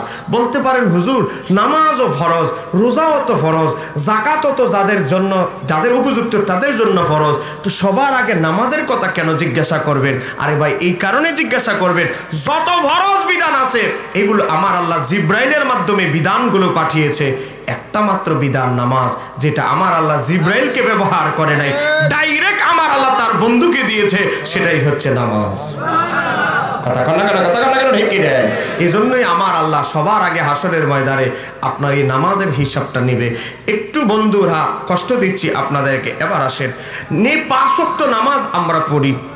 আমাদের কথা হচ্ছে, কেউ নাবিতে বাঁধে, কেউ এখানে বাঁধে, কেউ একবার আঙ্গুল উঁচা করে, কেউ বারবার নাচায়, কেউ আলাদ্দ আলিন আসতে বলে, কেউ আমিন বলে চিৎকার দেয়। তো পার্থক্য মতভেদ থাকতেই পারে মুস্তাহাব নফল নিয়ে, কিন্তু আজকে এই আকথিত আহলে হাদিসরা যখন আমাদের ফরজ ইবাদতকে নিয়ে টানাটানি করে, তখন আমরা চুপ থাকতে পারি না। এই দেখেন, এক ভদ্রলোক বই লেখছে, আমরা কাউকে টিটকারি করি না, কারণ আমার ওস্তাদ আল্লামা জালালউদ্দিন আল কাদরি, ওবায়দুল হক নইমি, আমরা যাদের ছাত্র আল্লামা সুলাইমান আনসারী, বাবা, আমরা যাদের ছাত্র মুফতি সৈয়দ ওসির রহমান আল কাদরি, আমাদেরকে গালাগালি, অকাত্য ভাষায় টিটকারি এগুলো শিক্ষা দেয় নাই ক্লাসে। এই দেখেন, বই লিখেছে জাল হাদিসের কবলে রাসূলুল্লাহর সালাত, লেখক মুজাফফর বিন মহসিন। এই বেচারা বই লিখেছে, নামাজের বই, আমাদের বিরুদ্ধে লিখতে গিয়ে হানাফি মাযহাবের বিরুদ্ধে লিখতেছে 28 নম্বর পৃষ্ঠায়। বর্তমান সমাজে, মানে আমরা যারা হানাফি, বর্তমান সমাজে যে সালাত প্রচলিত আছে তা জাল ও জয়ীফ হাদিস ভিত্তিক বানোয়াট সালাত। আরেকটা আসতে কর, আমি যদি ভুয়া কথা বলি হুজুর ধরবে। হুজুর, বানোয়াট সালাত আছে না নাই? বানোয়াট বুঝেন? বানোয়াট মানে বাতিল। মানে আপনি যে নাভির নিচে হাত বাঁধলেন, এই বেচারার মতো আঙ্গুল বারবার নাচাইলেন না, বারবার হাত উঠাইলেন না, আপনার নামাজ বঙ্গোপসাগর দিয়ে ভাইসা চলে গেছে। আর এই বেচারা যে লেডিস মার্কা নামাজ পড়ে, এই বেচারার নামাজ আরশে আজিমে চলে গেছে। এখন আপনারা বলেন, দাড়ি ফাঁকায় লেছেন নামাজ নামের নিচে হাত বাইদা নামাজ পড়তে পড়তে পড়তে, এখন আপনি বলেন আপনার সারা জীবনের নামাজ কি বাতিল? আপনারা কি এই হুজুরের সাথে একমত? তো আজকে দেখেন, আমার কিছু যুবক আজকে তারা বলে, আপনারা কেন শুধু সমালোচনামূলক ওয়াজ করেন? আরে ভাই, সমালোচনামূলক ওয়াজ করি মানে তোমার বড় হুজুর আমাদের নামাজ ফরজ ইবাদতকে বলে বানোয়াট, আমাদের কালেমাকে বলে বানোয়াট, আমাদের মসজিদ মসজিদে আমরা নাকি শিরিক করি, আল্লাহর পাশে নবীর নাম লেখে। আজকে জানাজার পরে দোয়া নাই, আচ্ছা যাক বুঝলাম। দাফনের পরে দোয়া বন্ধ, কবর জিয়ারত করে সূরা ফাতিহা পড়ব বন্ধ, 4 দিনের অনুষ্ঠান করব বন্ধ, 40 দিনের অনুষ্ঠান করব বন্ধ, যাই বলবো বেদাত। টুপি পরে নামাজ পড়বো কো বেদাত। আজকে তোমার হুজুর যা মন চায় তা বলবে, আর আমরা প্রতিবাদ করলে আমরা হয়ে যাই গীবতকারী হুজুর। তোমার মতো 2 নাম্বার বিবেকহীন মানুষ আর নাই, কথা কর ঠিক কি রে? তোমার নবীর মহব্বত তোমার কলবে নাই, কলবে মহব্বত জাগ্রত হইছে তোমার হুজুরের। তোমার হুজুরে এই হুজুরে কবরে পাওয়া যাবে? বলেন হাসরে পাওয়া যাবে? হাসরে কাজ লাগবে আমার নবীকে, কথা বলেন ঠিক কি? এই যে আব্দুর রাজ্জাক বিন ইউসুফ, ইউটিউবে সার্চ দিবেন। আমি যদি মিথ্যা কথা বলি, আমার বাসা জামিয়ার পাশে, যদিও এখন ওয়াজের সিজনে বাইরে থাকি, ফোন দিবেন হুজুরের মাধ্যমে। আমি যদি মিথ্যা কথা বলি, মোবাইল নিয়ে আসেন, আমি বের করে দিই। এই আব্দুর রাজ্জাক বিন ইউসুফ গত 3 বছর আগে ওয়াজ করেছে। কয় কি? হাসরের ময়দানে আমার নবী নাকি মিজানের পাল্লায় দাঁড়িয়ে ফেল ফেল করে তাকিয়ে থাকবে। নেকির পাল্লা বাড়ি হয় না, বদির পাল্লা, গুনার পাল্লা বাড়ি হয়। আচ্ছা আপনারা বলেন, আমার নবীর কি কোনো বদি গুনাহ আছে? কোনো গুনাহ আছে? আমার নবীর গুনাহ আছে কেউ ধারণা করলে কি তার ঈমান থাকবে? জোরে বলেন না কেন ঈমান থাকবে?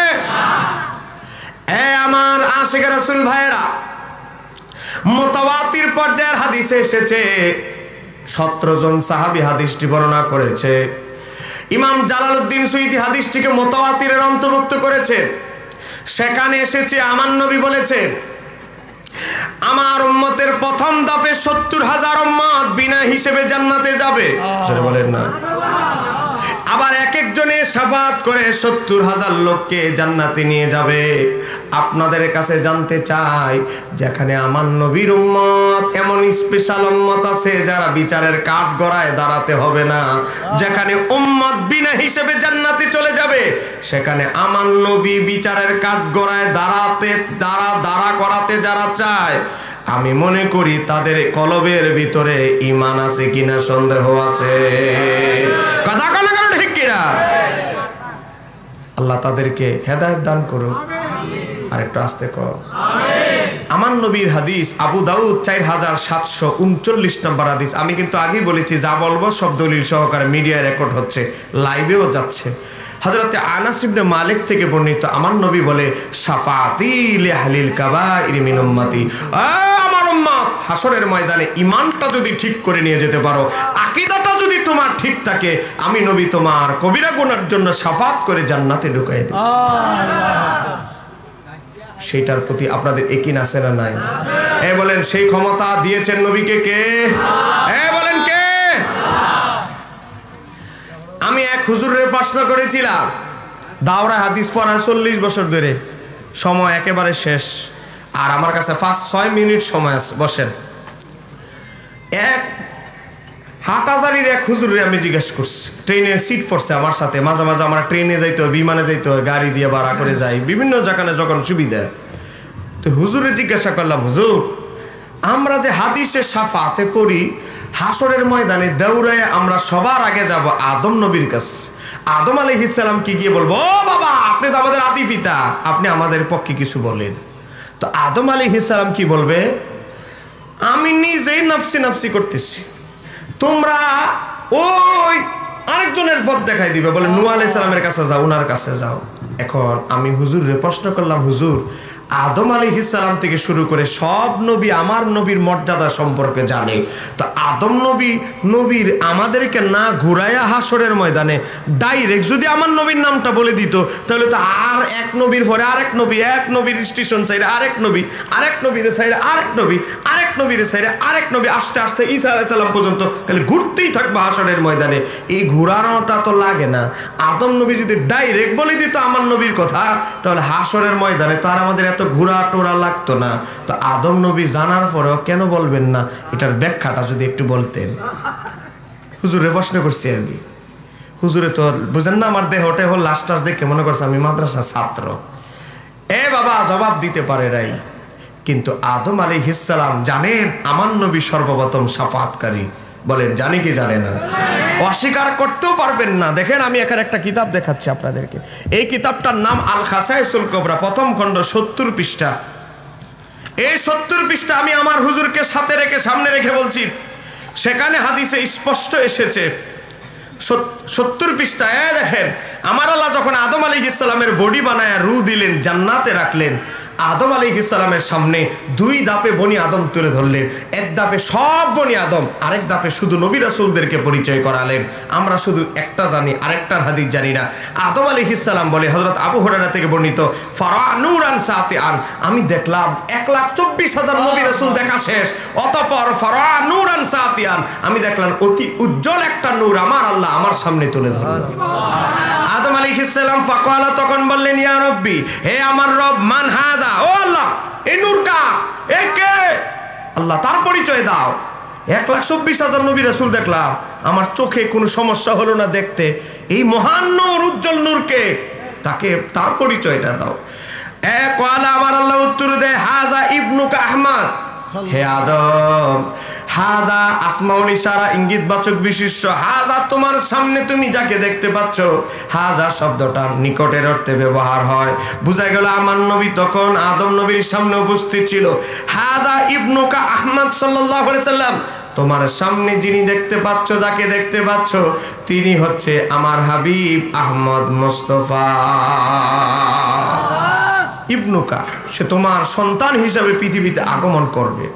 এখন আদম আলাইহিস সালামের প্রশ্ন, আল্লাহ আমি তো এখনো বিয়েই করলাম না, আমার সাথে তো আমার স্ত্রীর দেখাও হলো না, ঘটনা কিন্তু জান্নাতের, তা আমার আবার সন্তান হইল, তুমি বলতেছো হাদা ইবনুকা আহমদ। আল্লাহ আমি এখনো বিয়ে শাদী করলাম না, আমার আবার সন্তান হইল কিভাবে? আদম নবী আল্লাহকে প্রশ্ন করলেন। আমার আল্লাহ বলেন, ওহুয়া আউয়ালু, হে আদম, যদিও মানব জাতিতে আমার হাবিব আসবে, ও আদম, আমার হাবিবের সৃষ্টি হলো ব্যতিক্রম, তোমারও আগে আমার বন্ধুরে আমি আল্লাহ বানিয়েছি। দুনিয়ার নিয়ম হচ্ছে আমাদের বাবা আসছে দুনিয়ায় আগে, আমরা সন্তান আসছি পরে, কথা কর। কিন্তু আমার নবীর ক্ষেত্রে হুকুম ভিন্ন। জিসমানি বাবা আদমের সৃষ্টি আমার নবীর পরে, আমার নবীর সৃষ্টি আগে। যেরকম আল্লাহু আকবার, নবীর সাথে কারো তুলনা চলবে না। এখানে শেষ নয়, এরপরে আমার আল্লাহ আদম নবীকে বলে, ওহু আউয়ালু, আমার হাবিব হচ্ছে সৃষ্টি জগতের প্রথম, ওহু আখির, এবং প্রেরণের দিক দিয়ে সবার শেষ, ওহু আউয়ালু শাফিন, কিয়ামতের ময়দানে আমার এই বন্ধু সর্বপ্রথম শাফাতকারী। এটা আদম নবীরে আল্লাহ জানাই দিছে জান্নাতে থাকতেই। কিন্তু আদম নবী করবো কি জানেন? ডাইরেক্ট নবীর নাম না বলে আরেকজনের স্টেশন ধরাই দিবে, আরেকজনেরও অনুমতি নাই ডাইরেক্ট নবীর নাম বলা, আরেকজনের ধরাই দিব, আরেকজনরে। কেন ঘুরাবে জানেন? আমার আল্লাহর ইচ্ছা হচ্ছে মানুষ বুঝুক হাসরের ময়দানে সবাই আমি আল্লাহর কাহারিয়াত রূপ দেখার পর মানুষের অবস্থাটা কেমন হয়। ওই কঠিন পরিস্থিতিতে আমি আল্লাহ আমার বন্ধুকে মাকামে মাহমুদের সিংহাসনে বসায়া আমি বিশ্ববাসীকে দেখাই দিতে চাই আমি রব্বেজুল জালাল আমার বন্ধুকে কতটুকু ভালোবাসি। চিৎকার দিয়ে বলা যাবে কি সুবহানাল্লাহ। মূলত হাসরের ময়দান তো আল্লাহ কায়েম করেছে শুধু তার হাবিবকে আল্লাহ কতটুকু ভালোবাসে এটা ইজহার প্রকাশ করার জন্য। কথা কর এই বলেন আপনার আমল নামায় কয়টা সওয়াব আছে, গুনাহ আছে? কিরামান কাতিবিন, জানে কি জানে না? বলেন ডায়েরিতে লেখা আছে না নাই? আল্লাহ চাইলে কবর থেকে ডাইরেক্ট জান্নাত জাহান্নামে ঢুকাই দিতে পারতেন, হাসরে কেন উঠাবেন? আমার আল্লাহ চায়। পৃথিবীতে সব মানুষ তো একবারে জন্মগ্রহণ করে নাই, কেউ আসছে আগে কেউ আসছে পরে, সব জিন জাতি একবারে জন্মগ্রহণ করে নাই। তা আমার আল্লাহর ইচ্ছা হচ্ছে সমগ্র মানব জাতি, সমগ্র জিন জাতি, সমগ্র ফেরেশতার সামনে, সমস্ত আম্বিয়া কেরামের সামনে একসাথে করে তাদেরকে আমি আল্লাহ আমার বন্ধুকে কতটুকু ভালোবাসি, কঠিন পরিস্থিতি প্রথম সৃষ্টি করব, আমি আল্লাহ কাহারিয়াত রূপ প্রকাশ করব, তারপরে আমি বুঝাবো আমি আল্লাহ আমার বন্ধুকে কতটুকু ভালোবাসি। একটু জোরে বলেন না সুবহানাল্লাহ। আমাদের মাযহাবের নাম হানাফি মাযহাব। বলেন আমাদের মাযহাবের নাম কি? আর একটু জোরে বলেন আমাদের মাযহাবের নাম কি? আমরা হানাফি মাযহাবের অনুসারী। কেন অনুসরণ করতে হবে? আমরা মাযহাবের ইমামদেরকে অনুসরণ করি দলিল হিসাবে নয়, কোরআন সুন্নাহের সঠিক ব্যাখ্যাকারী হিসাবে। মূলত মাযহাবের ইমামরা যে ইজতিহাদ করে তারাও কোরআন এবং সুন্নাহকে সামনে রেখে ইজতিহাদ করে। আমরা মনে করি আমরা ইজতিহাদ করার যোগ্যতা নাই। এ বাবা এজন্য আমরা আরেকজন মুস্তাহিদের দ্বারস্থ হই। ইমাম আবু হানিফাকে কেন মানি? আমার নবী বলেছে, আমার আল্লাহ বলেছে মুস্তাহিদ ফকিদেরকে অনুসরণ করার জন্য। কোথায় আছে? কোরআনুল কারীমে সূরা নিসা 59 59 নম্বর আয়াতে আমার আল্লাহ বলে, ইয়া আইয়ুহাল্লাযীনা আমানু, হে ঈমানদারগণ, আতিউল্লাহ, অনুগত্য করো আমি আল্লাহর, ওয়া আতিউর রাসূল, অনুগত্য করো আমার হাবিবের, ওয়া উলিল আমরি মিনকুম, তোমাদের মধ্যে যারা আদেশদাতা তাদেরকেও মান্য করো। বলেন এই হুকুম কার? জোরে বলেন হুকুম কার? এ বাবা, গভীরভাবে লক্ষ্য করেন, এই হুকুম আপনাদের খতিব সাহেব হুজুরের নয়, আমার নয়, আল্লাহর হুকুম। আমার আল্লাহ বলছে, আল্লাহর অনুগত্যের পর, আমার হাবিবের অনুগত্যের পর উলিল আমরি মিনকুমেরও অনুগত্য করতে হবে। আমার হাতে একটা তাফসীর দেখতে পাচ্ছেন। সময় কিভাবে দ্রুত চলে যায়। তাফসীর ইবনে কাসিরের ভিতরে 638 নম্বর পৃষ্ঠার ভিতরে, 638 নম্বর পৃষ্ঠার ভিতরে যারা আহলে হাদিস মাযহাব মানতে চান না, ওনাদের বড় হুজুর এই তাফসীর লিখেছে। তাফসীর ইবনে কাসিরের ভিতরে এসেছে হযরতে আব্দুল্লাহ ইবনে আব্বাস থেকে, ওয়া উলিল আমরি মিনকুমের ব্যাখ্যায় লিখেছে যারা আহলে ফিকহে, বাবা যারা ইলমে ফিকহের জ্ঞানের অধিকারী, বাবা যারা ইলমে ফিকহের জ্ঞানের অধিকারী, বাবা রাইসুল মুফাসসিরিন আব্দুল্লাহ ইবনে আব্বাস বলে তাদেরকেও অনুগত করতে হবে। জোরে বলেন না সুবহানাল্লাহ। এই হুকুম কার? আল্লাহ। বলেন না কেন এই হুকুম কার? হযরত হাসান বসরি সহ আরো বড় বড় তাবিরা জাবির ইবনে আব্দুল্লাহ তাফসীর করেছে, আল উলামাউ ওয়াল ফুকাহাউ, উলিল আমরি মিনকুম হচ্ছে মুস্তাহিদ আলেম উলামা ফকি যারা, তাদেরকে অনুগত্য করো।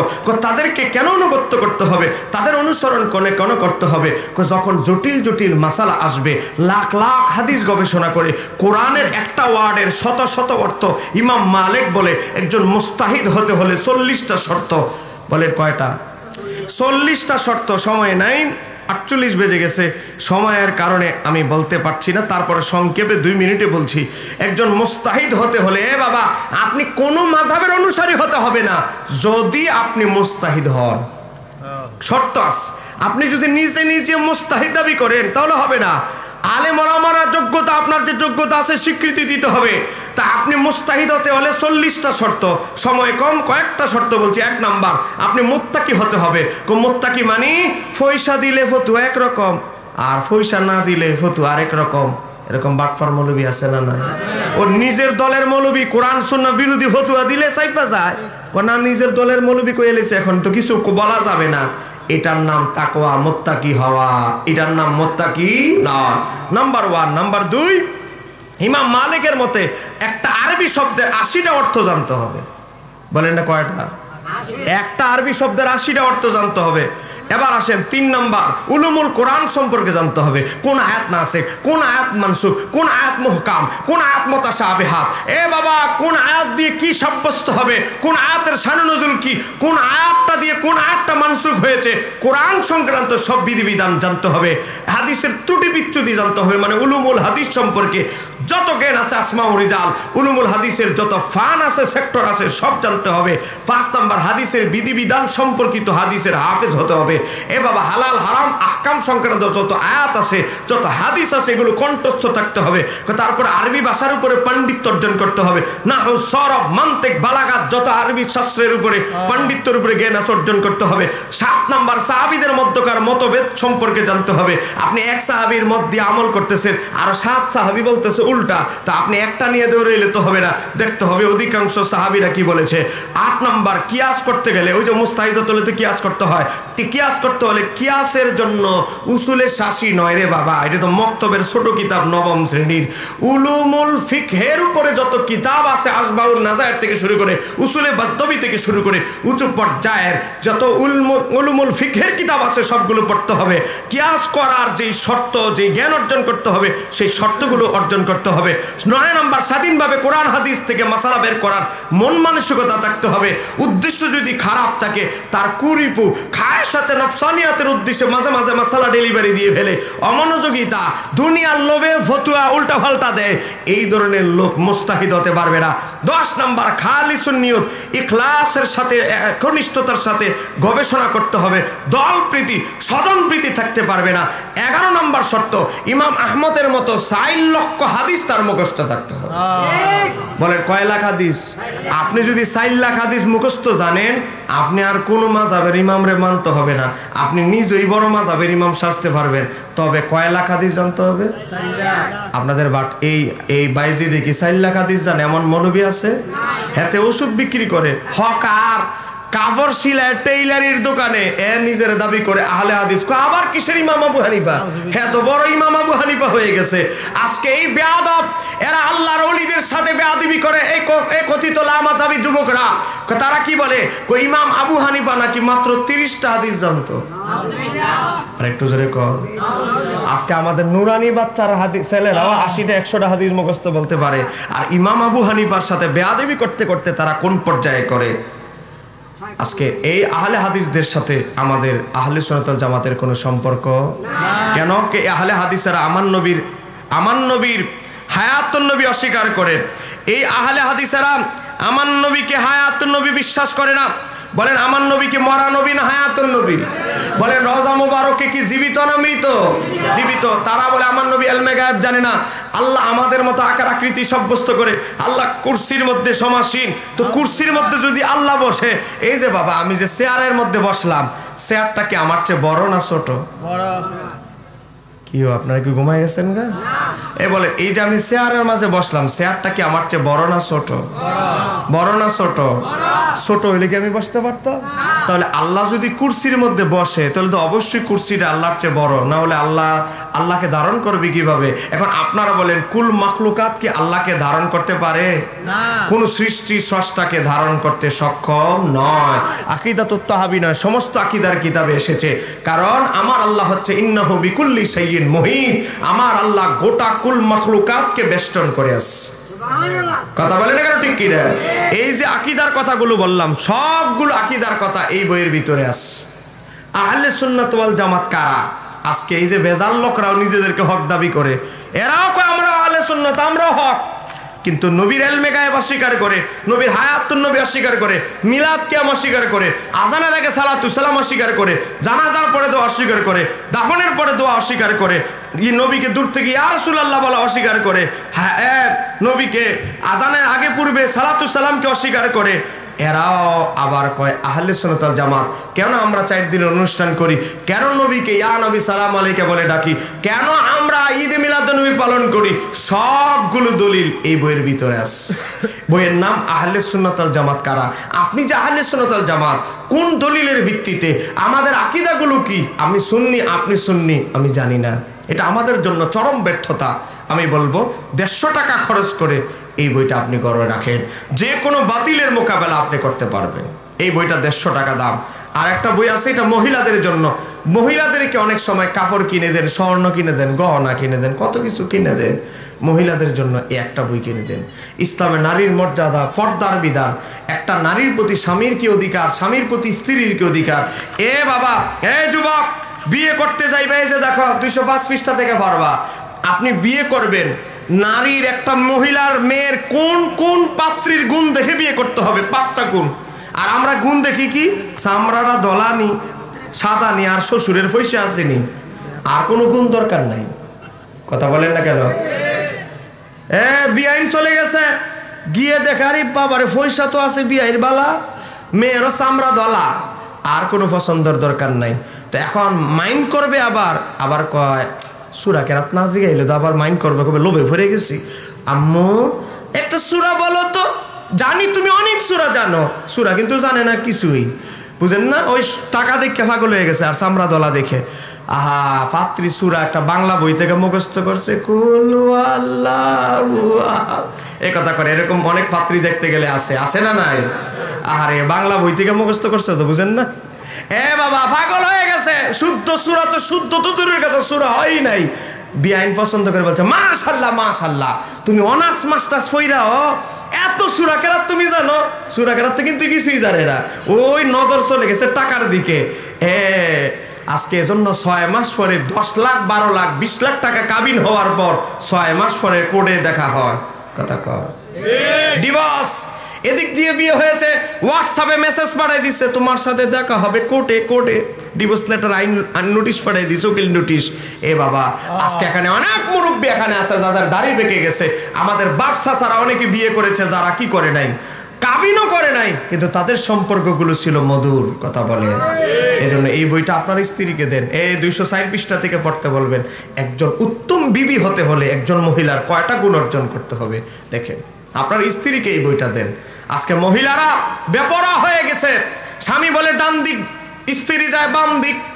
তো এই মহিলাদেরকে আপনি কয়টা ধর্মীয় বই কিনে দিয়েছেন? আপনি বিবেক দিয়ে বুকে হাত দিয়ে বলেন, স্বর্ণ কিনে দিয়েছেন দুবাই থেকে, কাতার থেকে, কত জায়গা থেকে স্বর্ণ কিনলেন, বাজার থেকে কিনলেন, কিন্তু একটা স্ত্রীকে, একটা মহিলা উত্তম স্ত্রী হতে হলে তার যে গুণগুলো থাকতে হবে, একটা বই কিনে দেন।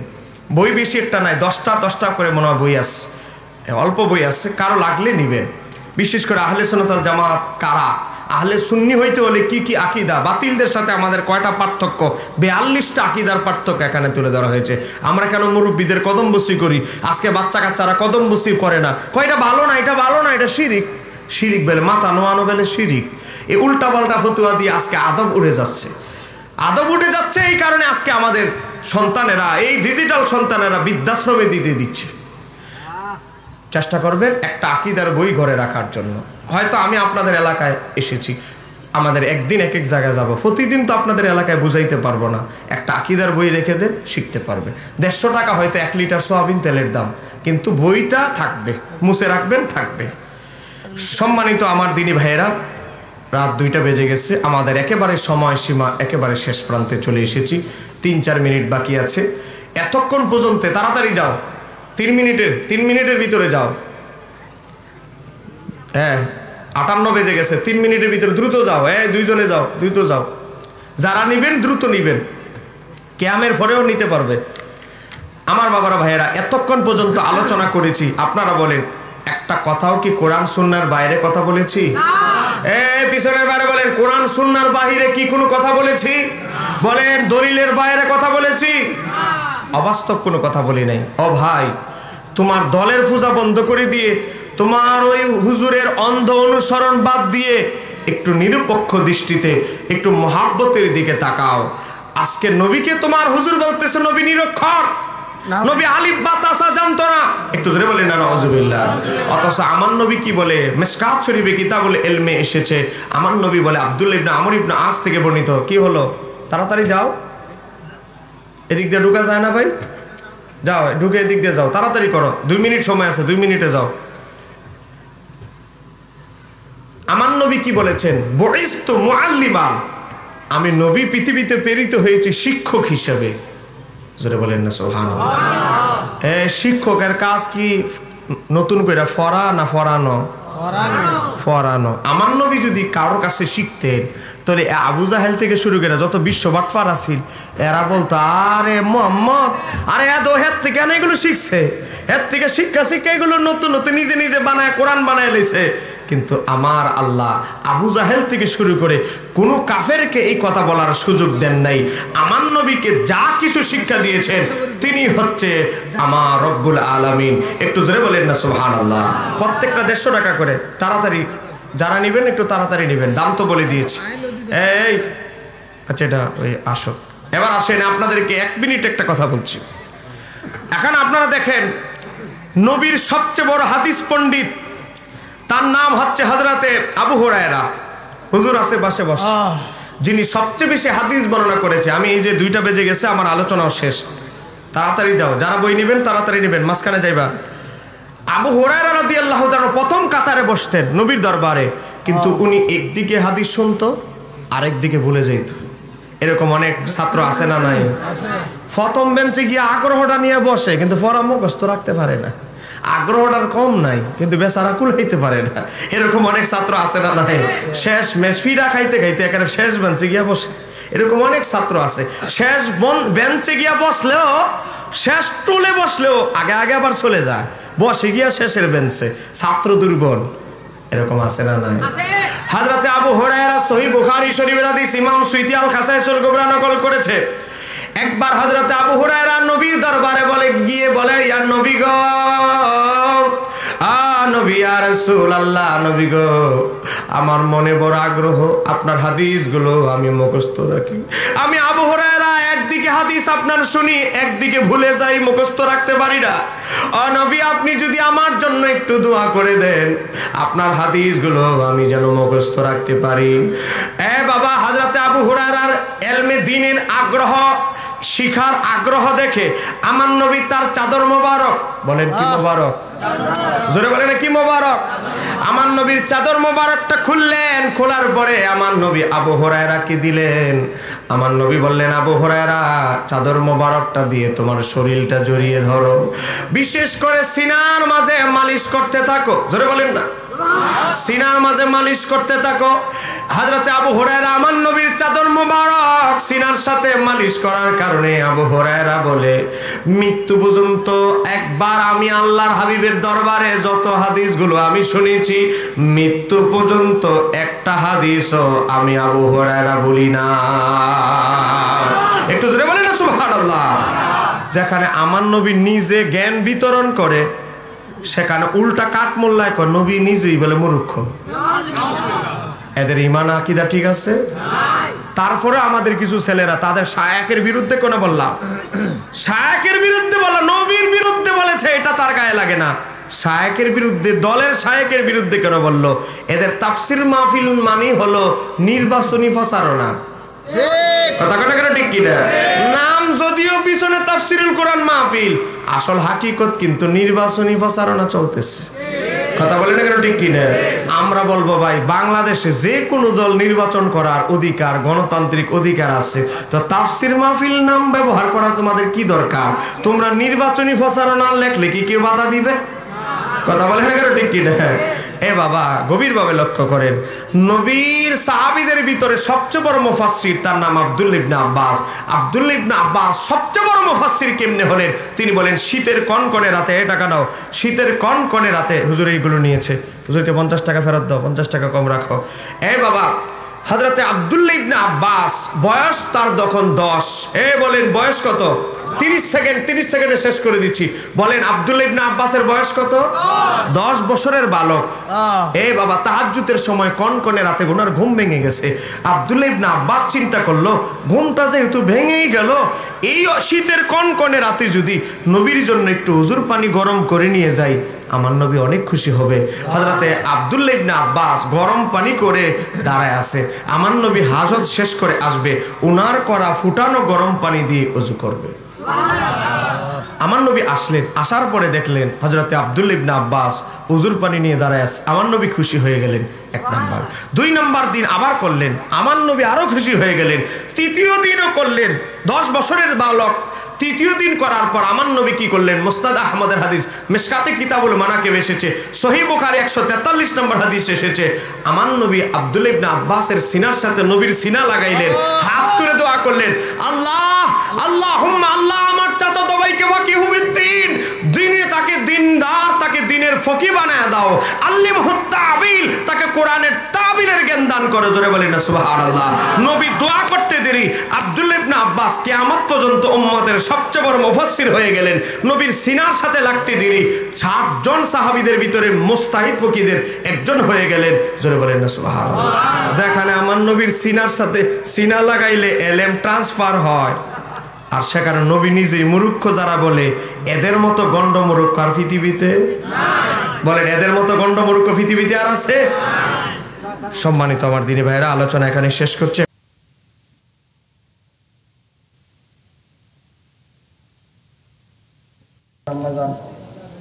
ওনার আব্বাজান মোহাম্মদ ইজার মিয়া, ওনার আম্মাজান মোসাম্মদ মরহুমা মরিয়ম বেগম ইন্তেকাল করেছে, আল্লাহ ওনাদের রুহে আমাদের দোয়া দরখাস্ত পৌঁছায় দাও। আল্লাহ এই এলাকার যত মৃত ব্যক্তিরা কবরদেশে শহীদ তাদের রুহে আমাদের দোয়া দরখাস্ত পৌঁছায় দাও। আল্লাহ মেরাজের চাদর উসিলায় আল্লাহ আমাদের তওবাকে তওবাতুন নসুহ হিসেবে কবুল করে আমাদের অতীতের গুনাহগুলো তুমি মাফ করে দাও। আল্লাহ আজকে যে তবারকের আয়োজন করা হয়েছে এই তবারককে আমাদের রোগের শিফা হিসেবে কবুল করো। আল্লাহ অনেক জায়গায় এখানে অনেক রোগী মানুষ আছে, ঘরের রোগী আছে, ডায়াবেটিস আক্রান্ত, কিডনিতে সমস্যা, হার্টের সমস্যা, বিভিন্ন রোগ ব্যাধিতে সমস্যা। আল্লাহ মেরাজের চাদর উসিলায় আজকের মাহফিল উসিলায় আমাদের ঘর থেকে পরিবার থেকে রোগ মুসিবত গুলো তুমি দূর করে দাও।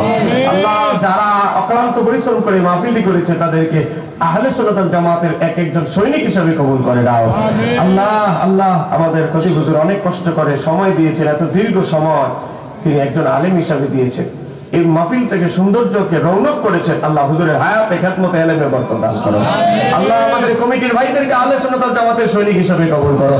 আল্লাহ আমাদের অনেক ছাত্ররা যে দোয়া চেয়েছে হাফেজ হেফজ করার পরে আল্লাহ তাদেরকে হাফেজে কোরআন হওয়ার তৌফিক দান করো। আল্লাহ আমাদের ছেলে সন্তান যারা লেখাপড়া করে শুধু সার্টিফিকেট নয় সুশিক্ষা যেন অর্জন করতে পারে সেই তৌফিক দান করে দাও। আল্লাহ মাওলা এই মাহফিল থেকে যা কিছু আলোচনা হয়েছে তার উপরে আমল করার আকীদা ধারণ করার তৌফিক দান করে দাও। আল্লাহ এই মাহফিলে সার্বিকভাবে যারা সহযোগিতা করেছে তাদের খেদমত মাওলা তোমার শাহী দরবারে কবুল করে নাও। আল্লাহ যেই দিন জীবনের শেষ ঘন্টা বেজে যাবে মালাকুল মউত আজরাইল আলাইহিস সালাম আমাদের সামনে এসে যাবে, সেই কঠিন সাকরাতের সময়, ঈমানি পরীক্ষার সময় তোমার হাবিবের নূরানি চেহারা নোয়ার আমাদের সামনে উদ্ভাসিত করে দিয়ে কলবে জবানে একসাথে জারি করে দিও বিহাক্কি লা ইলাহা ইল্লাল্লাহ মুহাম্মাদুর রাসূলুল্লাহ সাল্লাল্লাহু আলাইহি ওয়াসাল্লাম। আসসালামু আলাইকুম ওয়া রাহমাতুল্লাহ। সবাই